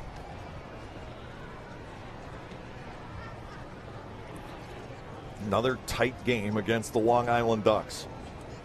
Man, this has been some season series. The 9 games with a total run differential of 14. That's less than 2 per contest. There have been 6 1-run games, a pair of 2-run games, and a 4-run game. Late swing protecting the plate, fouled away. Garcia still at 3 balls and 2 strikes. Well, I'd love to see him on base again. See what he can generate for the bottom part of the order.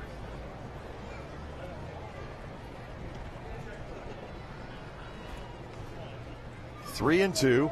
Garcia swings and hammers a ball deep to right field. Will it stay fair? It does not. Derek Moshe out, getting a good look on that. Garcia yanks it foul in his bid for his first home run of the season. He had that proverbial home run distance. Just pulled it foul. Payoff from Sosa once again. Sharp ground ball foul. as Troy Steffi in the first base coach's box. Well, all the preparations are made for the flight tomorrow morning. We leave BWI at 7:45. The bus leaves here at 4:15. Don't bother with a wake-up call for me. Garcia gets strike three called on the outside corner. A delayed call from Nate Caldwell, and Garcia, who is well on his way down the first baseline, gets brought back. Boy, when I didn't see any sign, I was getting ready to circle base on balls. Anderson De La Rosa popped up back in the third inning.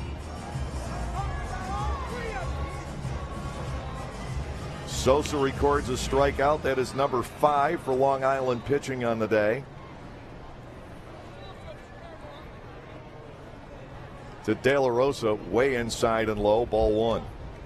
Well, and if you're the Lancaster bench, you got to watch yourself because they can ill afford to have a player thrown out of the ball game. We've had 3 guys ejected for arguing about ball or strike in the last 8 days. Castile is gone, Hobson's gone, and Sanford's been tossed. You can't afford it anymore. The bench is Josh Bell. Anderson De La Rosa batting 1-1 against Sosa. Foul ball back to the screen. We go to 1 ball and 2 strikes. Garcia certainly thought he had the walk. As did a couple thousand people in the stadium. I mean, maybe he's trying to sell it, but he didn't even wait. He just dropped the bat and headed toward first. He was shocked when he got sent to the dugout. 1-2. De La Rosa, crisp ground ball right at Lyons, easy play. And it's a 1-2-3 inning for Lee Sosa in the bottom of the 5th. The combination of York right-handers stifling the Barnstormers offensively today. We'll go to the 6th, still scoreless.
Good turnout here on this Sunday afternoon at Clipper Magazine Stadium. If you wanted to come here and see a high-scoring ball game, you're disappointed. If you wanted to see baseball's equivalent of the World Cup, you've come to the right place. Well, England and Panama, I suppose, the exception. Scoreless through 5 innings. Lou Ford ready to lead off the 6th against Nate Reed. And what I would imagine will be Nate's last inning unless he has a very quick one. Reed, usually the most well-supported of the Barnstormers starting pitchers. That definitely not the case today. Kind of surprised that there wasn't any activity in the bullpen last inning, just to start to get loosened up. Ford today has struck out and flied to center. Reed will deliver. It's low. Ball 1, no strikes. 6 base runners today for Long Island. The Barnstormers have been held to 3. 1 ball and nothing. Breaks low.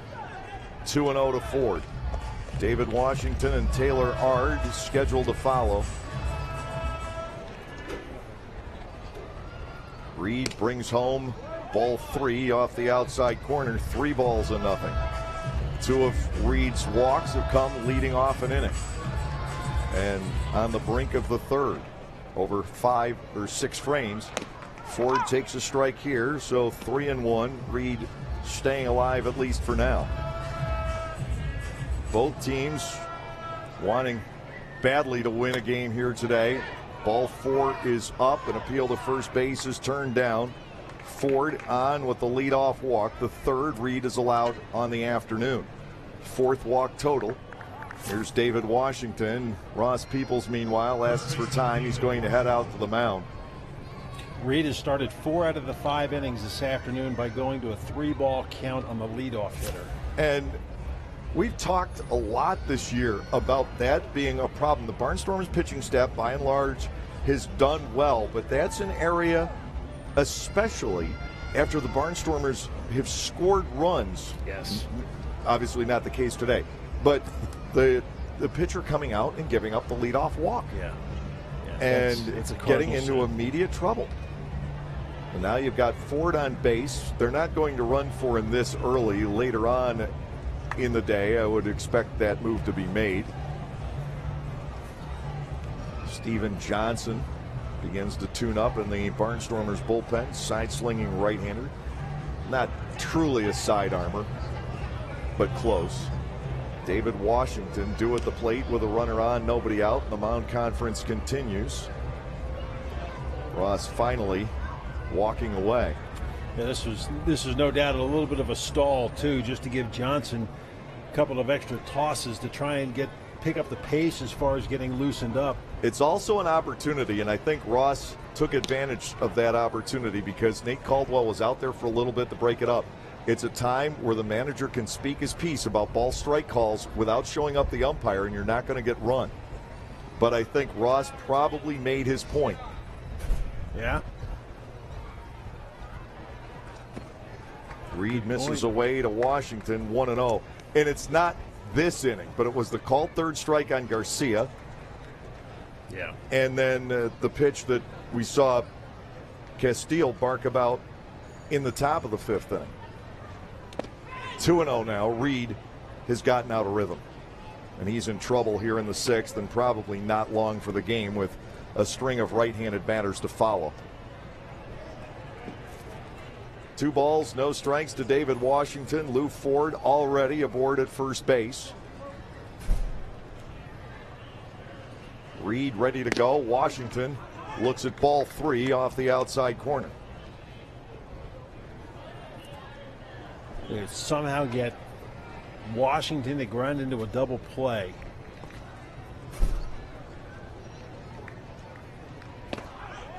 Well, that's back-to-back walks. 5 for Reed in the ball game. First and second, nobody out. Taylor Ard, the scheduled hitter, and if Johnson's ready to go, Ross will make the move here, and he's on his way. Back-to-back walks.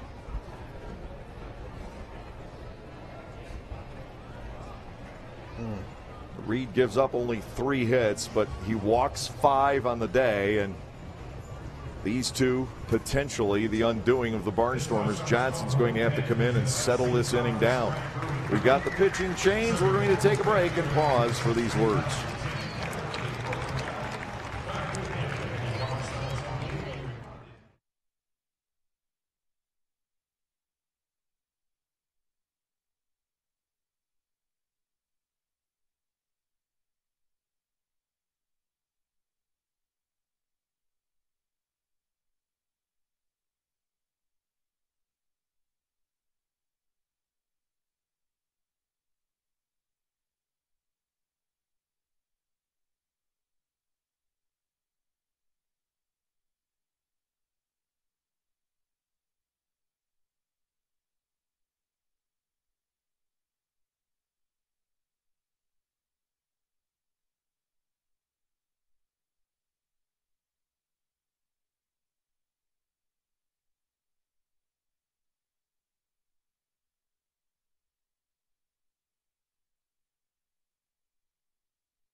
Nate Reed, man who is number 2 all-time for the Barnstormers in strikeouts, adding 5 more today.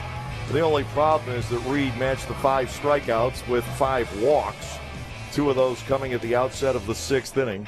And Steven Johnson will try to bail him out here. Taylor Ard, the batter, he's 0 for 2. This for Johnson, his 19th appearance. He is 1-0, his ERA 1.86.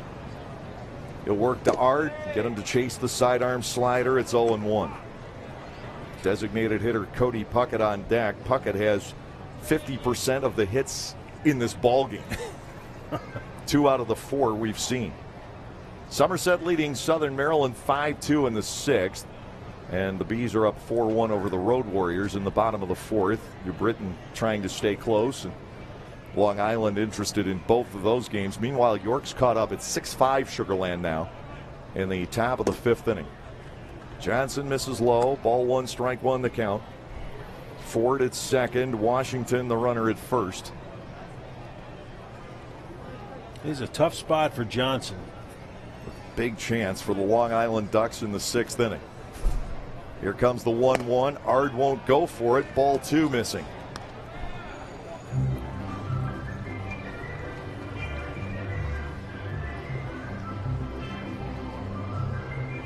Taylor Ard, a guy who had 30 home runs in the Frontier League 3 seasons ago before the Miami Marlins picked him up. Awaits the 2-1 offering, refuses to chase, and it's ball 3. They're just waiting out Barnstormers pitchers right now. And Johnson's on the verge of loading the bases on walks here in the 6th inning. 3-1 to Ard, who chased the first one. Johnson hasn't thrown a pitch into the zone yet. He has got to come to Taylor Ard here. 3-1 pitch, popped up, foul ground and out of play. 3 balls and 2 strikes. Ard got the 3-2 against Matt Reynolds last night in the 9th inning, fouled off a couple, and finally struck out on a high fastball. Well, and that one was up in the strike zone as well, and I think Ard was thinking he could jump on it and drive one. 3-2 pitch is due.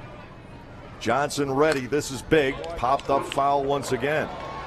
Still 3 balls and 2 strikes. The wind is flipped around. It's blowing in now. It had been blowing to right earlier, and now it's blowing dead in from center field. Give it a few minutes, it may change again.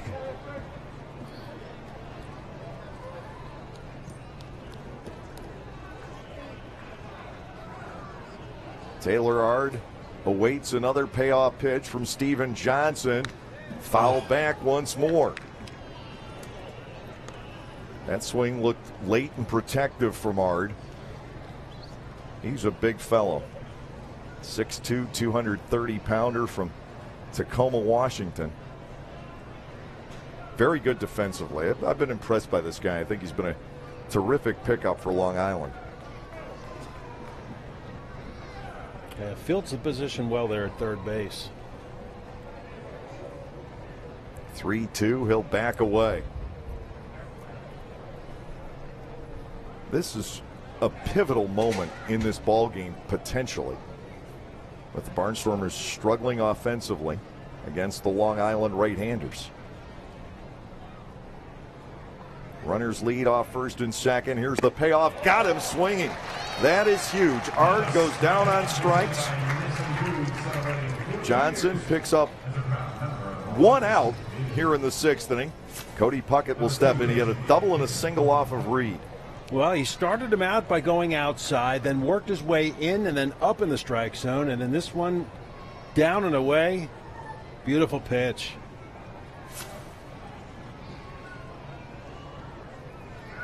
Very big out.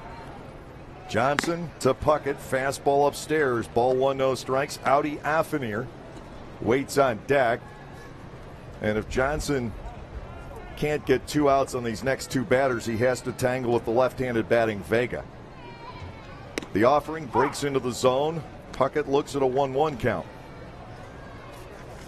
And Steven Johnson, a guy you would think would be a lot tougher on right-handed hitters than on lefties, but the numbers don't totally bear that out. High fly ball here. Measuring it is Galen. He'll get behind it. Ford unable to advance. 2 outs in the inning. Johnson getting the 2 right-handed batters so far here. Right-handed hitters batting .239 against him, and lefties .214. Audi Affineer trying to rescue the inning for the Long Island Ducks after Reed walked the first 2. Affineer has flied to left and he is struck out. Ford still at second. Washington remains at first base.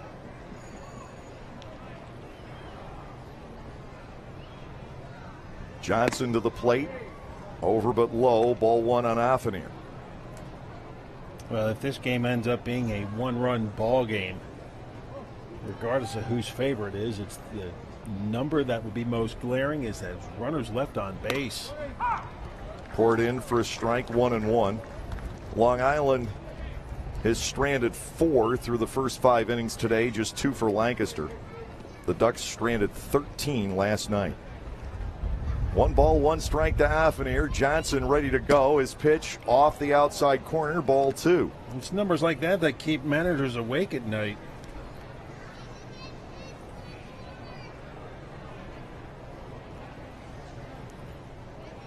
Johnson trying to do his Houdini act and get out of this one. Popped up foul. We get the second strike on Affineer. It is 2-2. Barnstormers with Bortnick, Sanford, and Galen due in the lower half of the inning, and it looks like they'll see Sosa, although Tolliver from time to time has been loosening up. Johnson back to work. Here's a 2-2. Got him swinging. Steven Johnson gets the Barnstormers out of harm's way in the top of the 6th. 2 are left. They were on with walks to start the inning. We'll go to the bottom of the 6th in a 0-0 tie.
Eric and I have gone without. Apparently we are into forced ice cream abstinence here this afternoon.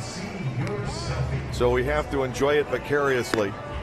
Asher Tolliver does take over for the Long Island Ducks. So the Barnstormers will see a left-hander for the first time. Tolliver, the losing pitcher, at Long Island a week ago today. These two teams meeting for the 10th time in 21 days. And just about every game has been a nail-biter. Thursday, the last game we had here on BRC 11, was, I guess, the exception. Yeah. Barnstormers got out of a big jam in the top half of the inning, and Tolliver takes over. And this is where you'd love to be able to jump on the Ducks if you're the Barnstormers and demoralize them, but Lancaster hasn't really been able to put up much of a fight offensively in the game. Bortnick tries to bunt his way on and fouls it off. I like the idea. Sosa worked last inning, got the one called third strike. If there is consolation for the Barnstormers about Garcia being rung up on that pitch, the ground ball by De La Rosa would have been a double play. Not to say Garcia wouldn't have stolen if he had walked. True. Here's the 0-1. Bortnick lets it go by. It is low. 1 ball, 1 strike. The old what if. It's just been a quiet afternoon offensively for Lancaster, though. 1 hit and a couple of walks. Bortnick swings and misses. It's 1-2. It's like Lancaster's not even seeing the ball. They have struck out 5 times. Again, Sanford flied out on the first pitch of the game for Jurrjens. Garcia led off the 3rd inning with a single to right. Nobody else has hit the ball past the infielders. Bortnick stands in here at a ball and 2 strikes. And again, the only guy available off the bench is currently coaching first base. That's Josh Bell. Grant Desmay will be back tomorrow. 1-2 on Bortnick, taken up and away. Ball 2 and 2 strikes. Is he meeting you in Texas? Yeah, he's flying in there, joining us there.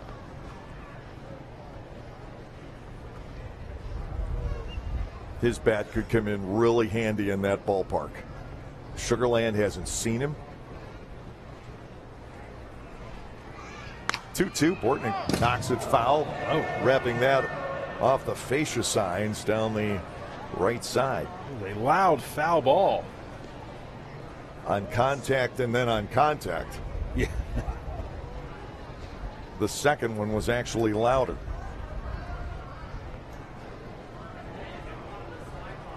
Two again to Tyler Bortnick. Tolliver to the plate. Ground ball. Lions with an easy play once more. A ground out for Bortnick. That is the 8th Barnstormer in a row to be retired. Darian Sanford to the plate. He has flied out and walked. Those Long Island outfielders could be napping this afternoon. I mean, there has been nothing out there. Vega and Bonifacio could have strung hammocks out there easily. They've had nothing to do. A couple balls have been hit in the neighborhood of Lou Ford out and right.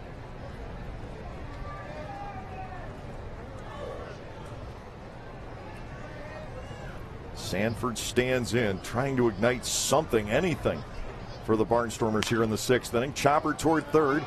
Ard with another easy play. 2 up and 2 down. I mean, nothing getting accomplished by the Barnstormers offensively. Their season low hit total is 4. If they get there today, they'll probably score because some hits are going to have to be bunched together, but this is 1 through 5 2/3 innings.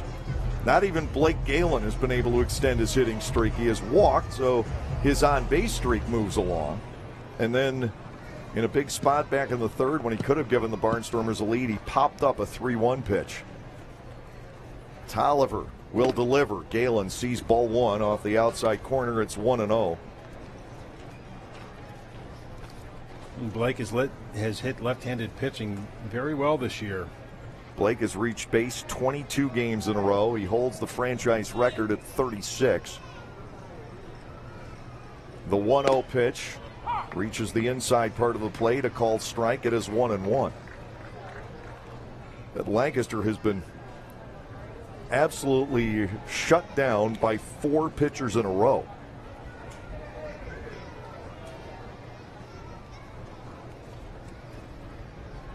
Galen batting at 1-1. Tolliver to the plate. That is hit down the left field side, giving chase Vega. If he can't get there, no one can. And the ball drops in. Fair territory into second with the bloop double down the left field line is Blake Galen. Anthony Vega, nearly another spectacular play in the outfield. He's as good as there is as a corner outfielder in this league, but he couldn't quite get there. The ball squirting free. Galen's hitting streak is alive, and the Barnstormers have a go-ahead run in scoring position. That was a heck of an effort by Vega. He had a long way to run for that one. Nearly got to it, but more importantly, kept it in front of him, because if that gets by him, Galen's at third base easily. And maybe more. 8th double for Blake Galen. Reminds me of the inside the park home run for Bo Amaral last year against Sugar Land in a high-scoring game. Joe Benson was the left fielder, another fine outfielder. Made the diving try. The ball did get past him. Amaral came all the way around. A couple guys coming around in front of him. The Ducks have had this lengthy conversation.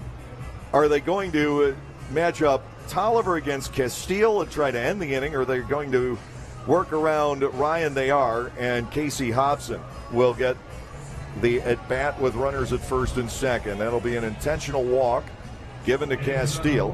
Hobson will step in. He is 0 for 2. And that may have been set up by last night because Kevin Baez had to at least contemplate walking Trayvon Robinson in the 8th inning. Knowing Trayvon's recent history, he didn't do it, and Robinson beat him. So Castile gets the walk here, left-on-left matchup. Casey Hobson trying to win the battle against Asher Tolliver. 2 on, 2 out. Here's the pitch. Hobson with a swing and a foul ball straight back, ringing off of Affinir. No balls, 1 strike the count. Hobson against left-handed pitching, 2 out of 16, but he started 0 for 10.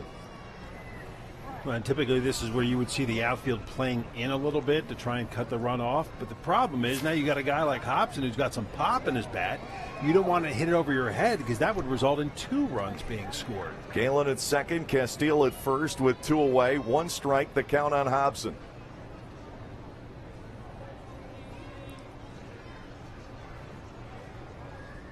Tolliver ready to go. Ball 1 sails high. There's a delayed steal of third base, and Galen will be cut down. He tried to sneak in there with the shift on. It's a play worth trying, but Ard got over to cover, and Galen had nowhere to go. Hobson will lead off the next inning. You're hoping to get a bad throw out of that. 1 hit, 1 left, and we go to the 7th, still scoreless.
We have ourselves a ball game this afternoon.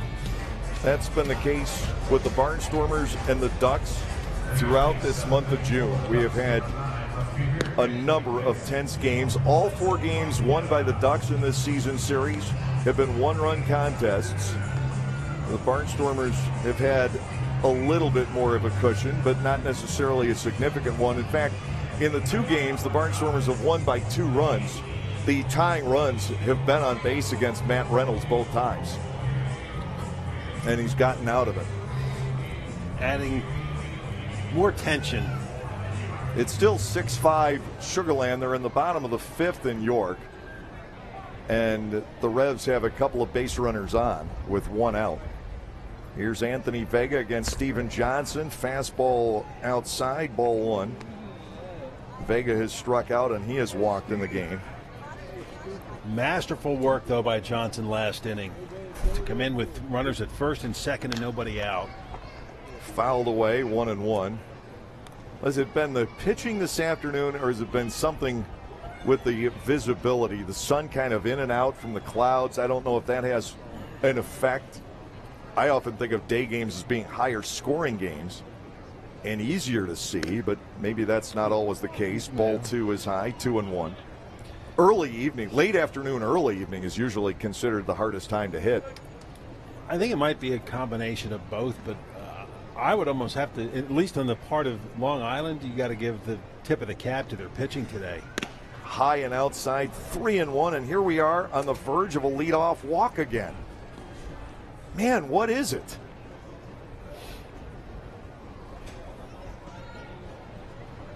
Hopefully not contagious. Vega batting 3-1, swing and a miss. We go to full 3-2. Vega, we already have seen his speed, and he gets on base here, and there's a very good chance he ends up at second with the steal. Johnson goes to work, payoff pitch, and he walks him. Third inning in a row, fourth in the ball game that the Barnstormers have walked the leadoff batter for the Long Island Ducks. Dan Lyons to the plate. He is 0 for 2. Vega, in a similar circumstance, back in the fifth inning, stole second base after Lyons flied out. Man, how do you explain it? But it has been a noticeable problem. 6 base on balls. And as I say, 4 leading off innings. Well, all we can say is thank goodness Long Island has had issues and struggles getting those base runners around. Otherwise, it could be an ugly, not only afternoon, but an ugly series. Lyons gets the bunt down. Johnson will field and underhand to Hobson. They move Vega to second with the sacrifice. Man in scoring position with 1 out for Jurrjens Valdespin. He's 0 for 2 today.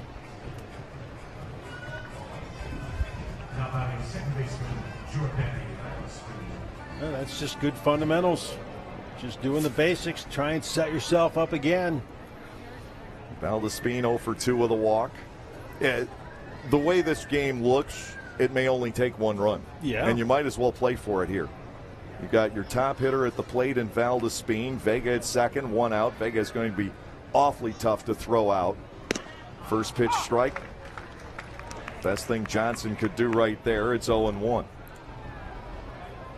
Bonifacio on deck. This is running the gauntlet. The 2 best average hitters the Ducks have at the plate with the runner in scoring position and 1 out here in the 7th inning. Johnson needs to get through both. Valdespin bats 0-1. Johnson comes back, gets him to swing and miss, make it 0-2.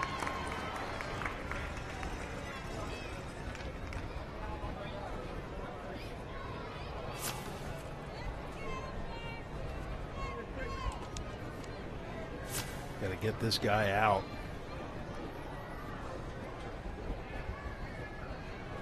No balls, 2 strikes. A look back to Vega, a second one. And a Valdespin swung on and missed. The tag applied by Castile. A huge second out. Vega couldn't move ahead. Valdespin there should have taken off and forced Castile to make the throw. Or did, no, that pitch was in the dirt. He should have forced a throw. Now 2 outs, and here is Bonifacio, who is 1 for 3. Well, some really nice pitches by Johnson, but I think more the fact that Valdespin just a little too aggressive at the plate.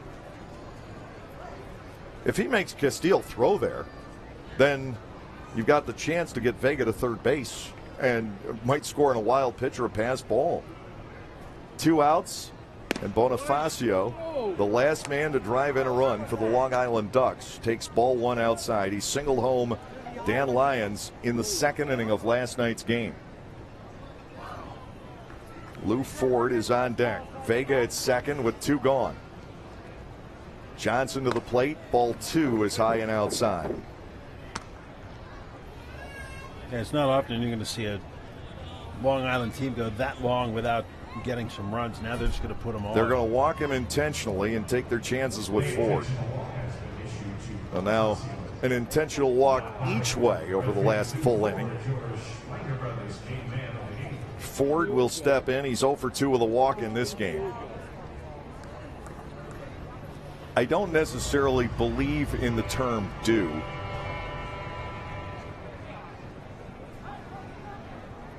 But if it would apply, it might apply to Ford. And Johnson trying to get through him one more time. Yeah, but you're playing with fire with this guy. 2 outs, 2 on walks.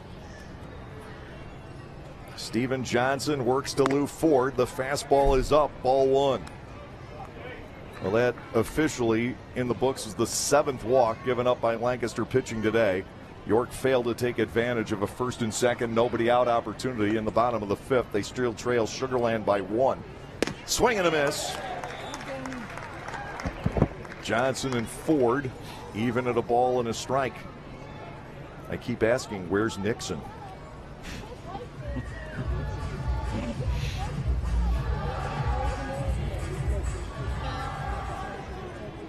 Base hit, likely to give the Long Island Ducks the lead. The infielders are deep. Here's a 1-1 chased.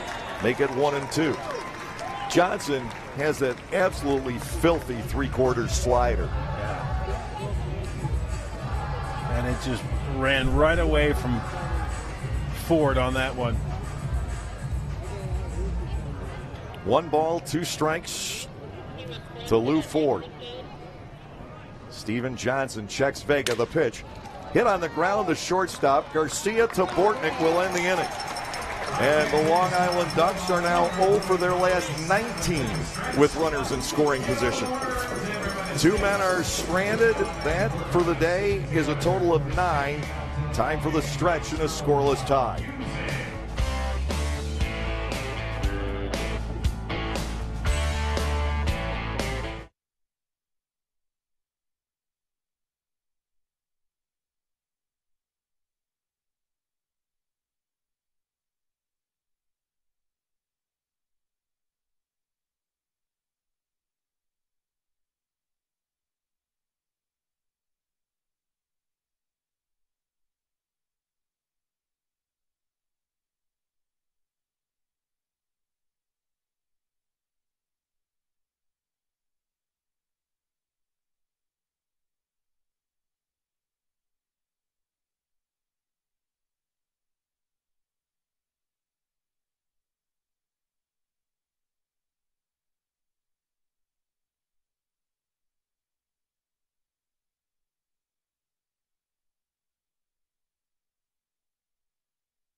It is, after all, Farm Show weekend here at Clipper Magazine Stadium.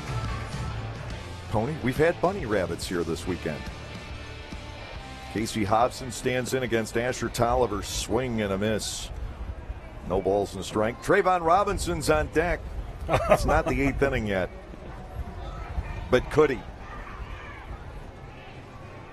Tough afternoon for Lancaster hitters. 2 base hits. That's been it. Smacked foul on the ground, but Tolliver quickly out ahead of Hobson. No balls and 2 strikes. Well, if it's Farm Show weekend, then Lancaster's got to find a way to plow a run across.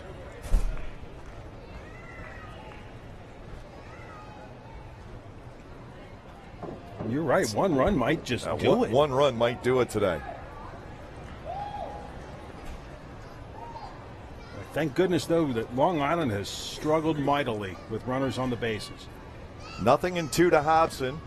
He checks, ball 1 down low. Robinson and Coronado will follow here in the bottom of the 7th inning. 5 hits total in the ball game. There have been 10 walks, though.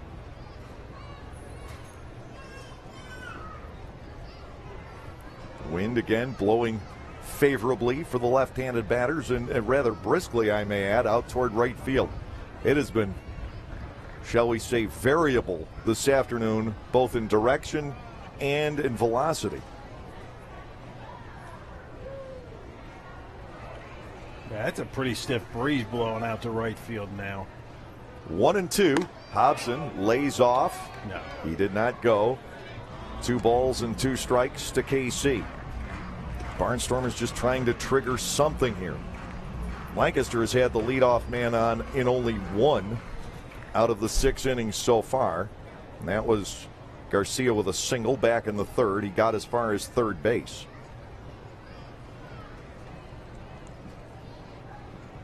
2-2 to Hobson. Tolliver to the plate, and that ball is swung on and hit high up into that breeze. Going back on it is the center fielder Bonifacio. He's got to play at the front of the warning track for out number 1.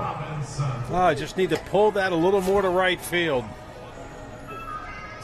I thought that ball would go a little bit deeper, but they're not here today. The Ducks hit a couple to left field earlier that I thought would carry. Ards, especially in the 2nd inning, down the left field line.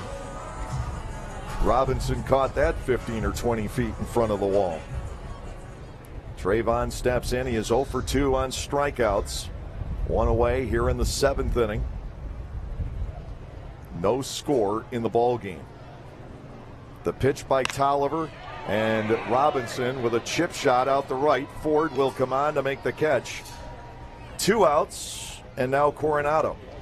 Yeah, and I look at my scorebook, and it looks as though that Lancaster has thrown about 3 times as many pitches here this afternoon than what the Long Island pitchers have thrown. And it's true. The same was true last night. Now the Barnstormers able to pull that one out with the 2 spot in the 8th inning. Now here's Coronado. He has struck out and grounded out. 4 different pitchers used by Kevin Baez in this game.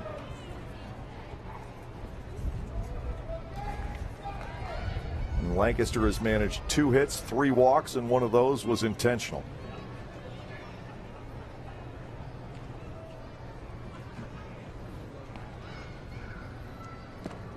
A ball to Nate, 1-0. The Barnstormers have had a runner on in only 3 different innings in this game.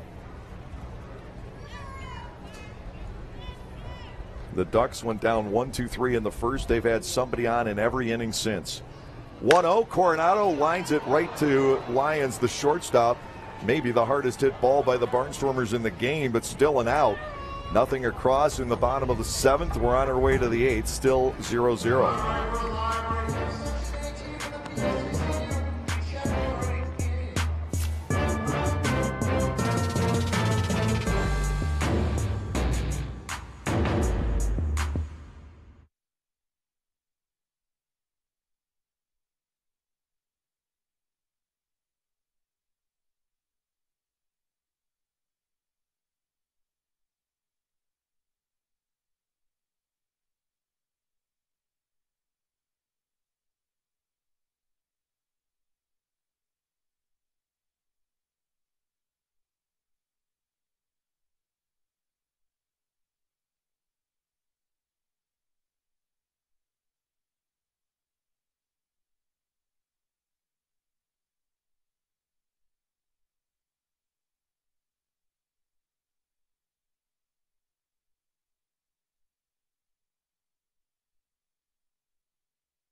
Relaxing Sunday afternoon out on the lawn.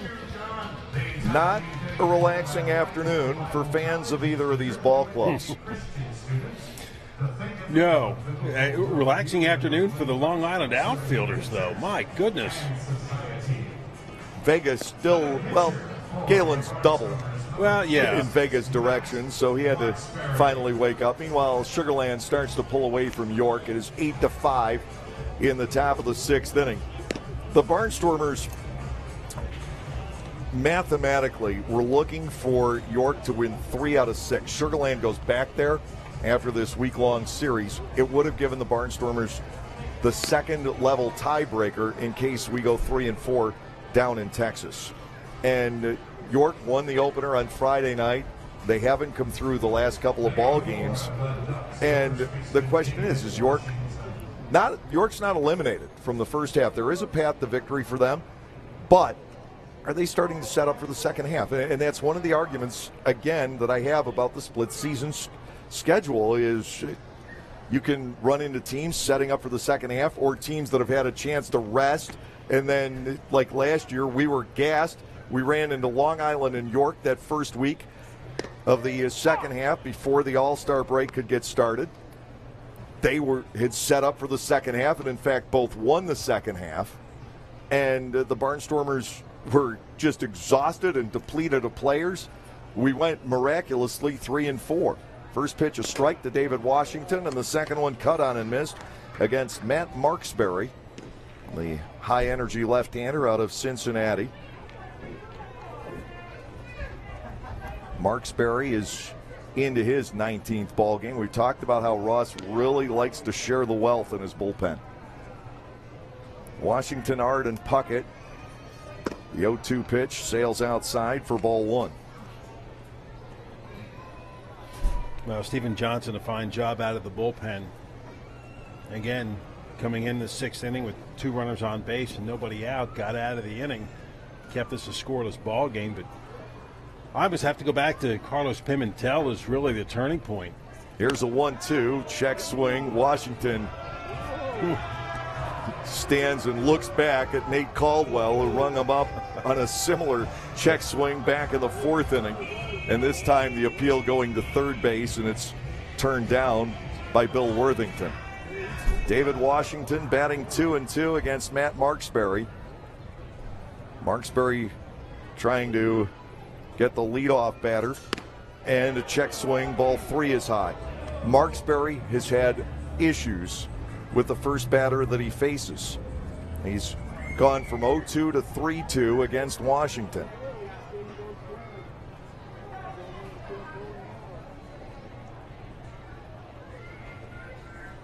Payoff pitch is due. Marksberry ready, and it's low. He walks him on 4 straight, and this is the 4th consecutive inning that Barnstormers pitching has walked the leadoff batter. 8 walks total in the ball game, and this has been Marksberry's issue.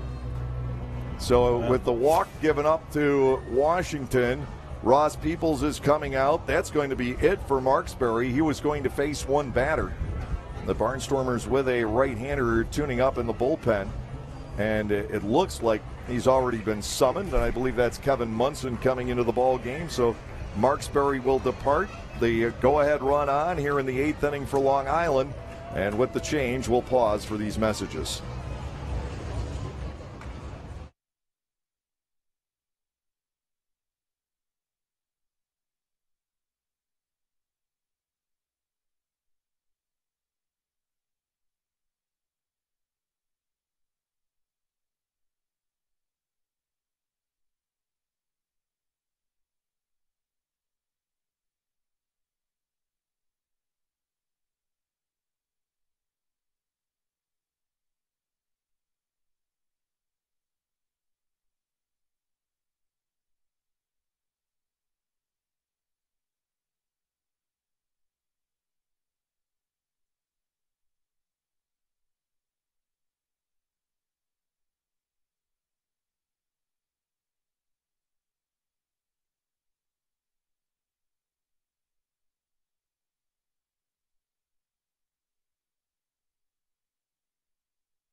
Kevin Munson takes over in the 8th inning with a runner at first, nobody out. That runner is David Washington, who, despite being a very large guy, has good wheels. He has stolen 6.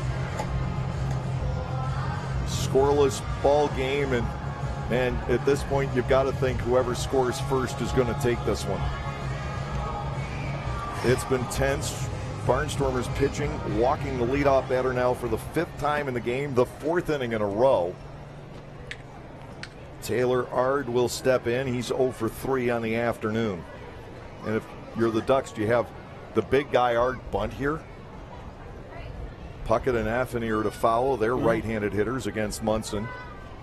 I mean, Puckett he's got a couple of hits this afternoon, but you got to think if he advances him with a sacrifice bunt, do you walk Puckett to face Affinier then? Throw to first base. That one short hopped Hobson. He made a nice stop. It just goes to the struggles that Lancaster pitching has had today. 7 times they have gone to a full count. 4 more times they've gone to at least a 3-ball count. So they just had struggles finding the strike zone. Oh, now that one looked pinched. Munson charged with a ball there by Caldwell. 1-0.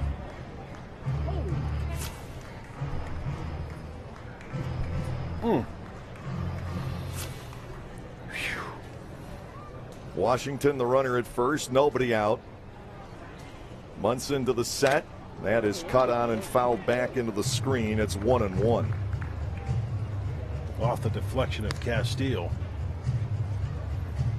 Boy, if he is going to swing away, you can only hope that they can induce a ground ball to get a twin killing.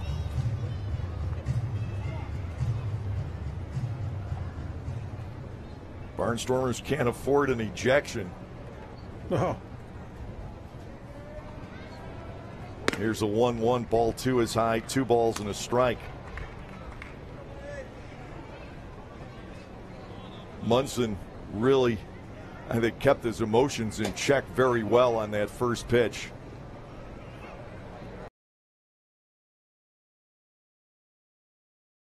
Washington back. Very important runner. And Washington being careful. He was picked off by Reed back in the 2nd inning.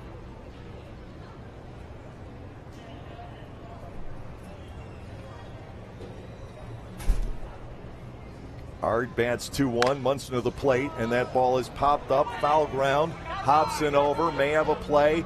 KC reaches, drops, and can't hold on to it. Well, Taylor Ard somehow still has life at 2 balls and 2 strikes. Hobson right there in front of the dugout, had it in the glove. Looked like he had it in the bare hand for a moment and couldn't hang on. 2 balls and 2 strikes, and an error is charged to Hobson. Keeping this at bat going.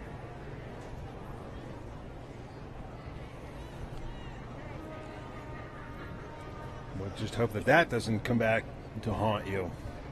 Munson's 2-2 offering. Ground ball shortstop. This might be even better. Out at second. Bortnick back to first. A double play. Hobson knew what he was doing all along. Just as he threw it off. 2 outs, and Puckett will be the batter. I'm going to drop this foul pop-up because I know he's going to ground into a double play on the next pitch.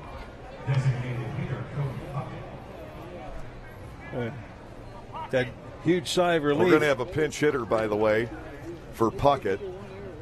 Travis Schneider, who left last night's game after being hit by a pitch in the 1st inning, will dig in with one thought in mind.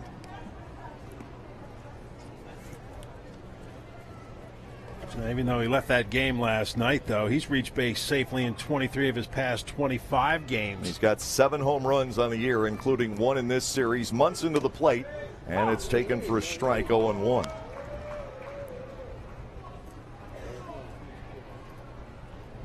Two outs, base is empty as the Barnstormers turn the double play over. 6-4-3.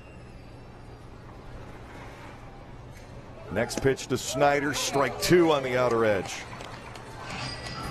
Garcia, De La Rosa, and Bortnick are scheduled in the bottom of the 8th inning, and it looks like they're going to see a right-hander. That may be Colton Murray.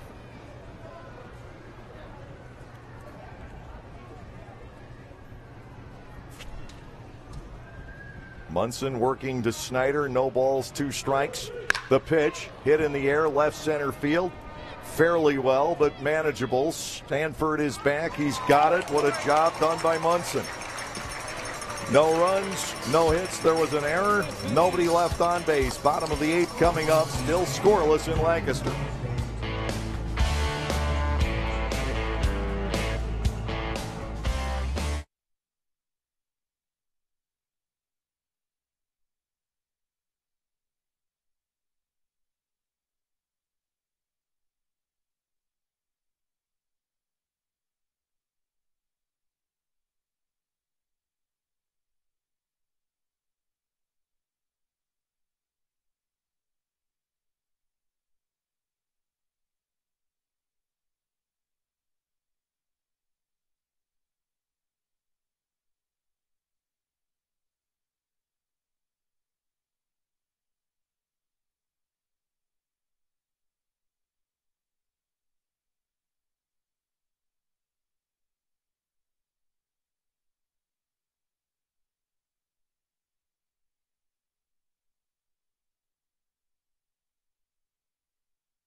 Bottom half of the 8th inning.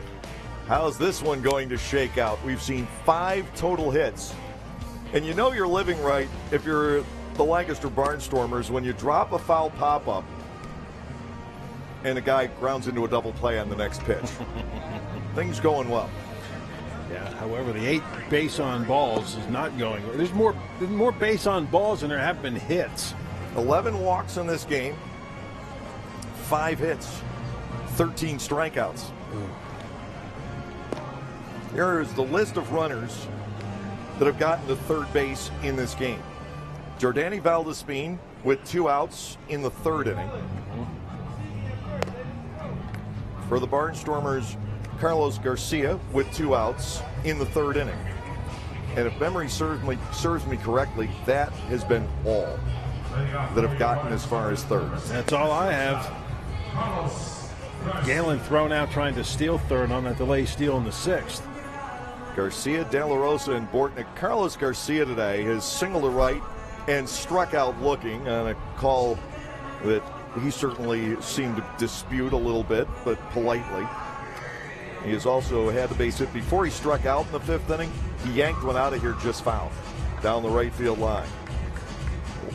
Garcia 1 for 2. Then you've got De La Rosa and Bortnick. And again, the Barnstormers are limited off the bench here today. Facing Colton Murray, who struck out the side in the 8th inning 2 nights ago. Tries to bunt his way on as Garcia pops it up, and it will land untouched. Offenir unable to get out of his crouch and get to it. 1 strike to Carlos. Barnstormers with a season low 2 hits. A single by Garcia in the 3rd, a double by Galen in the 6th. And that was a bloop down the left field line that Anthony Vega nearly caught up to. Offenir, Vega, and Lyons are scheduled in the top of the 9th inning, and you may see Munson simply stay out there.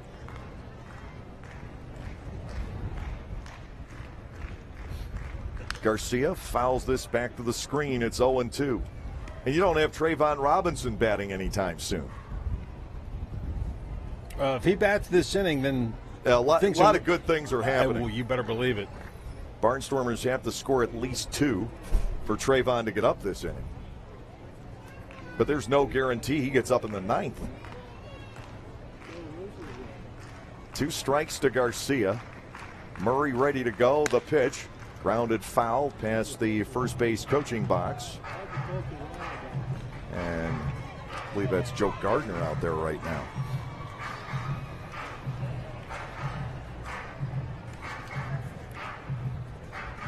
It's not Troy Steffi. I know that. It's not David Ruckert. Looks like Gardner to me. Can't read the number. Boy, let's get Garcia on base, get some speed. 0-2 to Carlos. Murray ready to go. Fastball is high.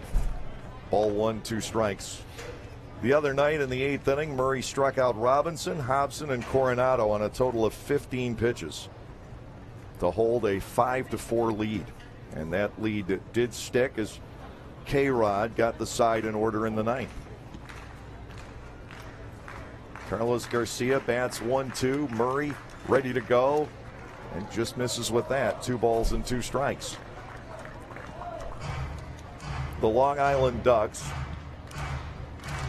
have 12 players who have been in the major leagues. Murray is one of those 12. 2-2. Garcia lays off. He checked. Ball 3 is high. And now the Barnstormers might be in position to pick up a leadoff walk, something they have not gotten today at all. As opposed to the Ducks having drawn 5 of them, and all 5 times the Barnstormers have gotten away with it. Yeah, it's not often that happens like that in your favor. Garcia waits the 3-2. Murray ready to go. And it's strike 3 called on the inside corner. Garcia down looking for the second time. Anderson De La Rosa will step in. He is 0 for 2 on a fly out and a ground out. A good pitch right on the inside corner, kind of busted him in. Nice job by Murray to battle back. Yeah, the thing is, let's say De La Rosa gets on, you can't pinch run for him. Unless you use a pitcher. But yeah, it's too risky. Yeah. De La Rosa with a swing and a miss. He's down a strike, 0-1. Bortnick on deck. The Barnstormers looking for some kind of a bolt out of the blue here in the 8th inning.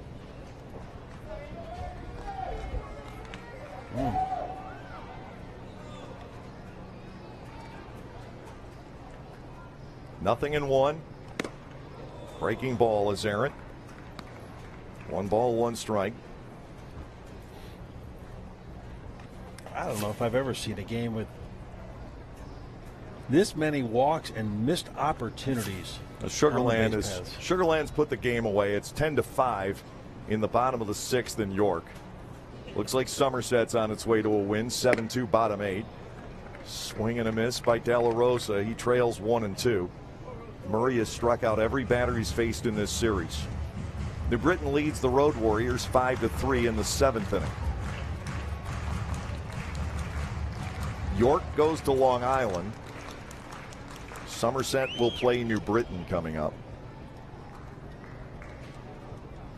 Here's the 1-2. Ground ball toward the middle. And Valdespin muffs it. The Barnstormers get a runner aboard on an error.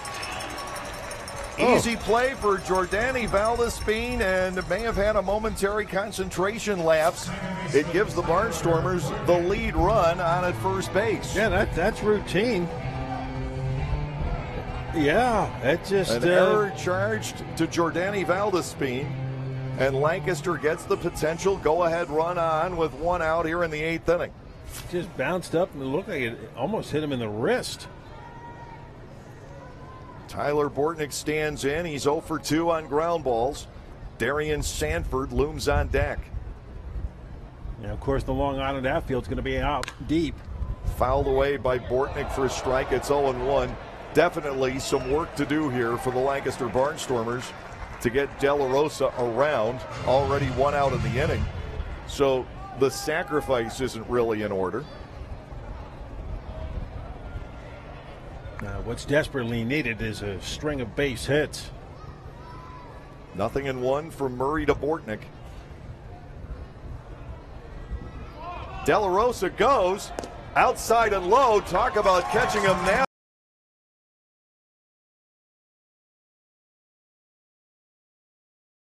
At all.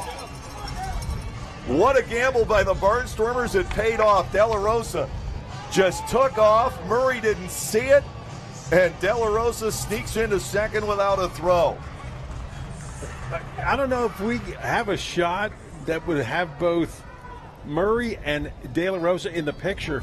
But De La Rosa must have taken 5 or 6 strides before Murray even realized what was going on. Caught him off guard. Now you've got the go-ahead run in scoring position. And when I get the chance, I'll go back to last night. Bortnick up there at 1-1. Third steal for the Barnstormers today. Line down the right field side. Is that going to stay fair? It does not. That close for the Barnstormers to taking a 2-0 lead. That was in the area where Garcia hit that one. Tyler Bortnick going down the right field side, and he definitely missed, but yep. Man, it kept us in suspense.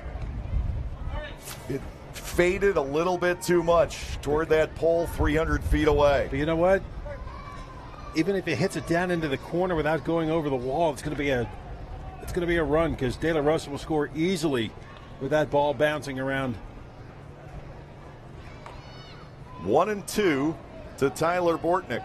Darian Sanford waiting on deck. Murray looks back to De La Rosa. And to Bortnick, grounded foul past JB. Still 1 ball and 2 strikes. I mentioned last night, in the 8th inning with 2 outs, Blake Galen, or actually with 1 out, Blake Galen was at second. He took off just like you saw De La Rosa do. Jake Fisher was made aware of it, but Fisher, instead of either getting him in a rundown or throwing to third, threw behind him to second. It allowed Galen to get to third safely, and Galen, of course, scored the go-ahead run. They get him there. The Barnstormers don't score in the 8th last night. To Bortnick, 1-2. Murray to the plate, low and covered up nicely by Afanier. Ball 2 and 2 strikes. Can the Barnstormers take advantage of a bit of sloppiness from the Long Island Ducks here in the bottom of the 8th inning? Well, and Bortnick is shown to have a good eye at the plate. Good patience on that at bat. 2 balls, 2 strikes with 1 out. The target set, Murray ready to go. Bortnick fouls one off. This one will not keep us in suspense. It is still 2-2. And he'll foul off some pitches and again make Murray work. He's drawn 26 base on balls in the season. So he's not afraid to take some strikes and really make the opposing pitcher pitch to him. Again, not the greatest speed on the base paths, but if Bortnick can find a gap, it'll make it a lot easier for De La Rosa to get home.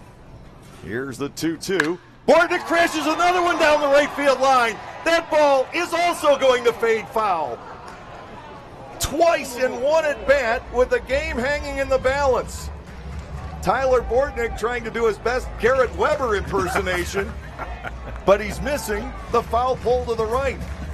Weber, of course, with that dramatic home run on the 2nd of July last year, 51 weeks ago today, that got us into that 1-game pseudo playoff against Southern Maryland. It was hit on a similar trajectory and just stayed fair, dropping up onto the deck as the Barnstormers beat Somerset. 2 balls, 2 strikes and holding on Tyler Bortnick. This at bat is loaded with drama. Whew. A scoreless game in the 8th inning, and Bortnick has just missed twice. Yeah. By that much. 2-2.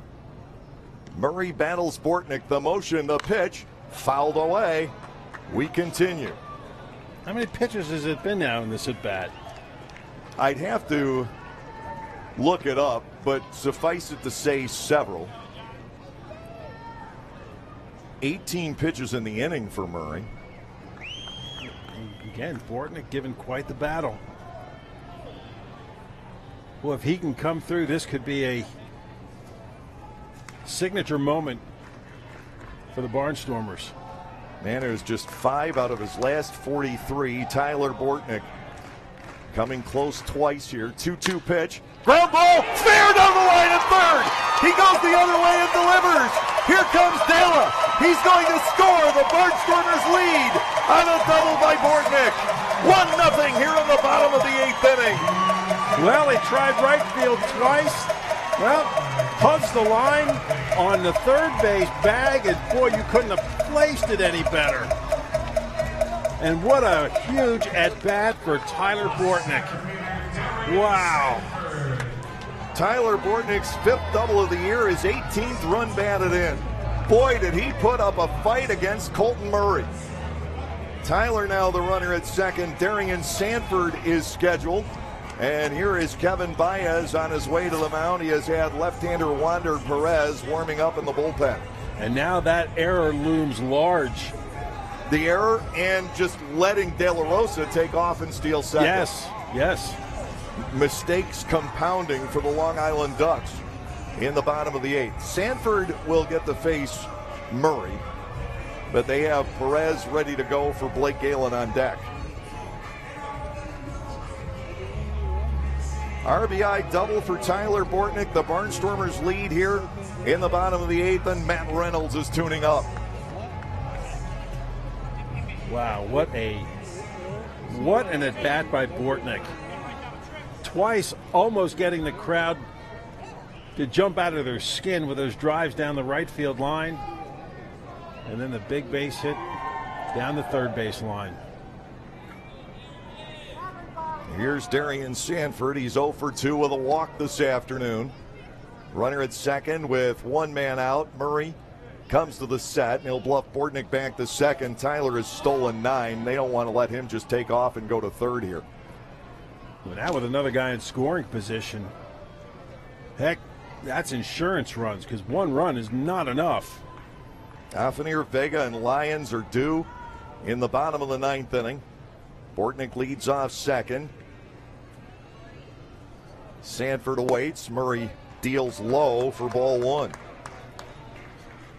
Galen looms on deck.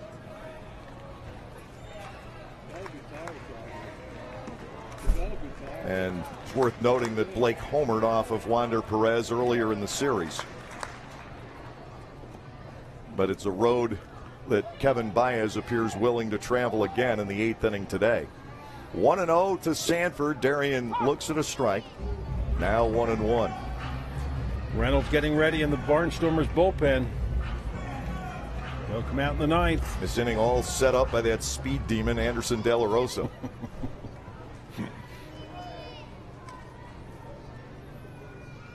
What a gutsy call. Gutsy This call. ball club will constantly keep you on your toes. 1-1 to Sanford, swing and a miss, and Bortnick draws a high throw as he steals third. Wow. That is stolen base number 4 for the Barnstormers here today as they continue on their league record pace. Ard saved maybe an errant throw going into the outfield and allowing Bortnick to score, but there was good backup, though, by Vega. Sanford will bat against a drawn-in infield, trying to give the Barnstormers a 2-0 lead. It is already 1 ball and 2 strikes from Colton Murray. Infield playing up all the way around. Bortnick leads from third. Lancaster could use this second run. Sanford swings and he misses and slams the bat down. I think he broke it. Second out of the inning, and now it is up to Galen. He's going to see the lefty. Murray strikes out his second. Wander Perez is about to come in. Colton Murray victimized by an error, giving up an unearned run here in the bottom of the 8th inning. Now it is all up to Wander Perez to get Blake Galen. Galen is 1 for 2, but has not factored in a run here today. That streak is in jeopardy unless Blake comes through with 2 outs in the 8th inning. We've got the change. We're going to take a break and pause for these messages.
Wander Perez facing Blake Galen, who swings and misses, going down a strike at his 0-1. Blake won the battle 2 nights ago with a 2-run homer in the bottom of the 7th inning.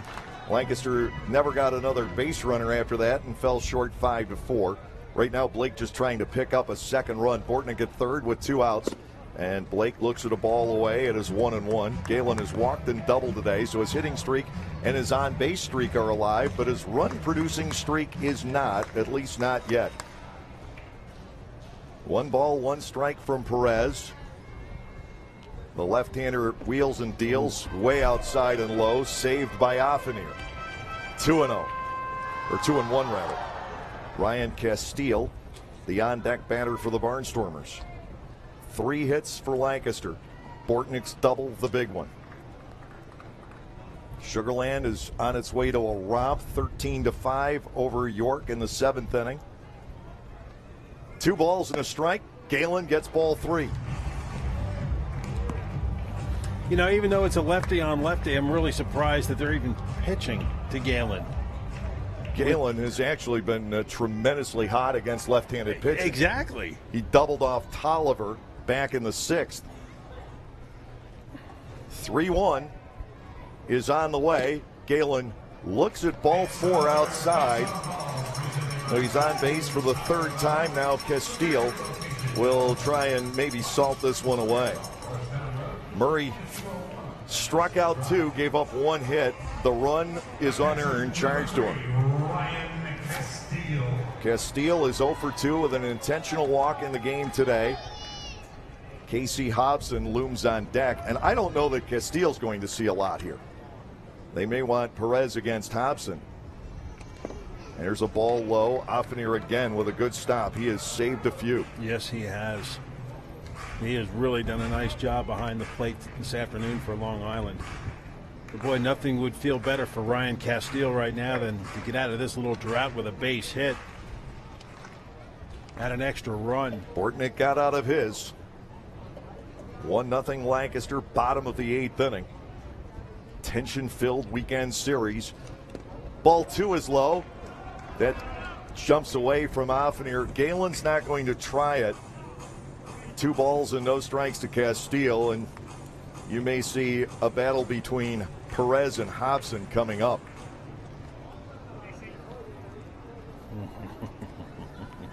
Somerset leads Southern Maryland 7-2 in the 9th inning.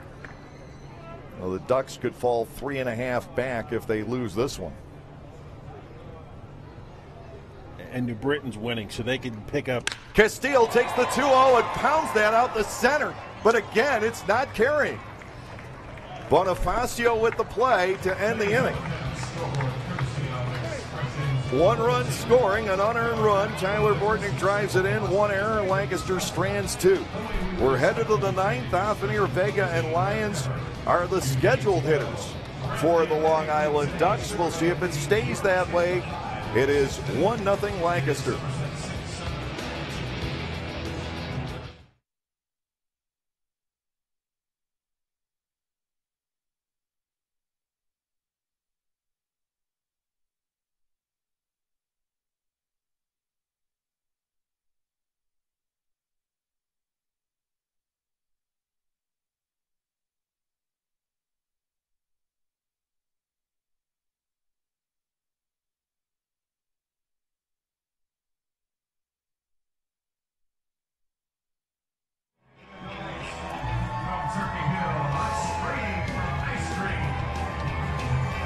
The 1 run we have seen today, created by the Valdespin error. A steal of second as Anderson De La Rosa caught him by surprise, and then Tyler Bortnick comes up with the double down the 3rd baseline. De La Rosa scores the only run we have seen in the ball game here today. Boy, and that had to feel good for Bortnick, because I saw when he was running into second base, just the fist pump. Tyler Bortnick's a fiery guy. He wants this. This whole ball club wants this. But the Barnstormers have not been able to shake off the Sugar Land Skeeters. Right now, Matt Reynolds needs to get through Long Island in the top of the 9th. Offenier, Vega, and Lyons are the scheduled hitters. Will Kevin Baez stand pat, or do we see a pinch hitter somewhere? Kevin Munson worked the last two batters of the eighth. He got 3 outs, and he's in line for the win. Reynolds trying to save his 14th. Offenier will lead it off. He has gone 0 for 3 today.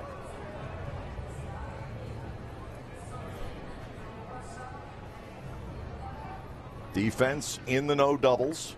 Reynolds to Offenier. Ball 1 is inside, 1-0.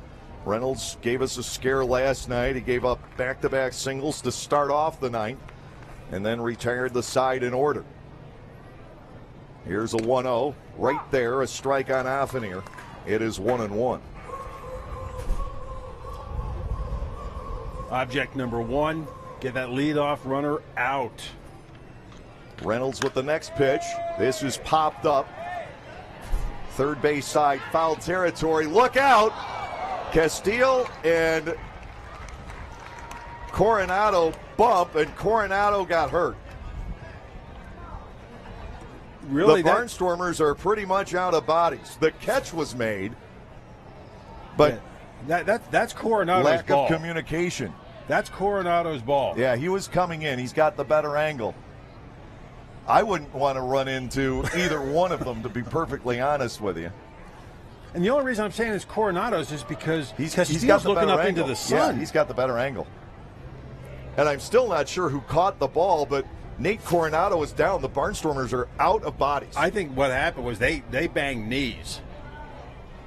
Offenier is retired, but now the concern, not just for this ball game, but Lancaster is going to go to Sugar Land without players if Coronado is hurt seriously. He is back up and is going to try to stay in the game. Josh Bell is active, and of course, an experienced third baseman, but you just don't want to have to go there. Yeah, and let's not forget, Castile's got the plastic shields on, too, the shin guards. I think that left knee. Yep, that's what it looked like. Anthony Vega will step in. 1 out, nobody on. I still can't tell who caught the ball. Was it Castile? It was Castile. Okay. Foul 2. Yes. Anthony Vega stands in. He drops a bunt down. Castile will jump on this and throw to first for out number 2. Dan Lyons, the scheduled batter. Matt Reynolds has gotten 2 outs on 3 pitches. Lyons will step in. He is 0 for 2 with a sacrifice bunt. The Barnstormers are 1 out away from their 34th win. 2 down, nobody on base. Lyons to the plate. He is 0 for 2 with a sacrifice. And this win could be very big going down to Houston, or Sugar Land, excuse me. Because if the Barnstormers can nail this down, the lead will still be at 1.5 games. Reynolds to the plate. He deals a strike to Lyons. It is 0-1. The Barnstormers still could have used help from York today. Yeah. I mean, they could be thankful that Long Island has struggled with runners on base. Swing and a miss. Reynolds ahead of Lyons, 0-2. They've given up way too many free passes, but now are 1 pitch away from taking the series. 1-0 games are rare at Clipper Magazine Stadium. Jonathan Albaladejo 1-1 earlier in the month. Fouled away. Lyons is alive. It was the first game of a doubleheader 3 weekends ago on the Saturday night. Albaladejo dealing the 1-0 shutout victory as he outdueled Casey Delgado. Here comes the 0-2. A swing and a miss. The Barnstormers win their 34th, and they'll go to Texas up by a game and a half. Nothing across against Reynolds. Here in the top half of the 9th inning, he chalks up save number 14. The Barnstormers win another dramatic game against the Long Island Ducks. Tyler Bortnick's RBI double in the bottom of the 8th doing the trick. Lancaster takes 3 out of 4 in this series, but now it is a 7-day war. The Barnstormers and Sugar Land, they've been the 2 best teams in the Atlantic League so far this season. and they've got to deal with each other for the next week, determining the first half title in the Freedom Division. The Barnstormers win this one today, 1-0. And now for my partner Eric May, for all the cast and crew at BRC 11 and here at Clipper Magazine Stadium, I'm Dave Collins. Join us on the YouTube channel for the Sugarland Series, and we'll be back with you on BRC 11 on the 17th of July. And at that point, we'll know if the Barnstormers are first half champions.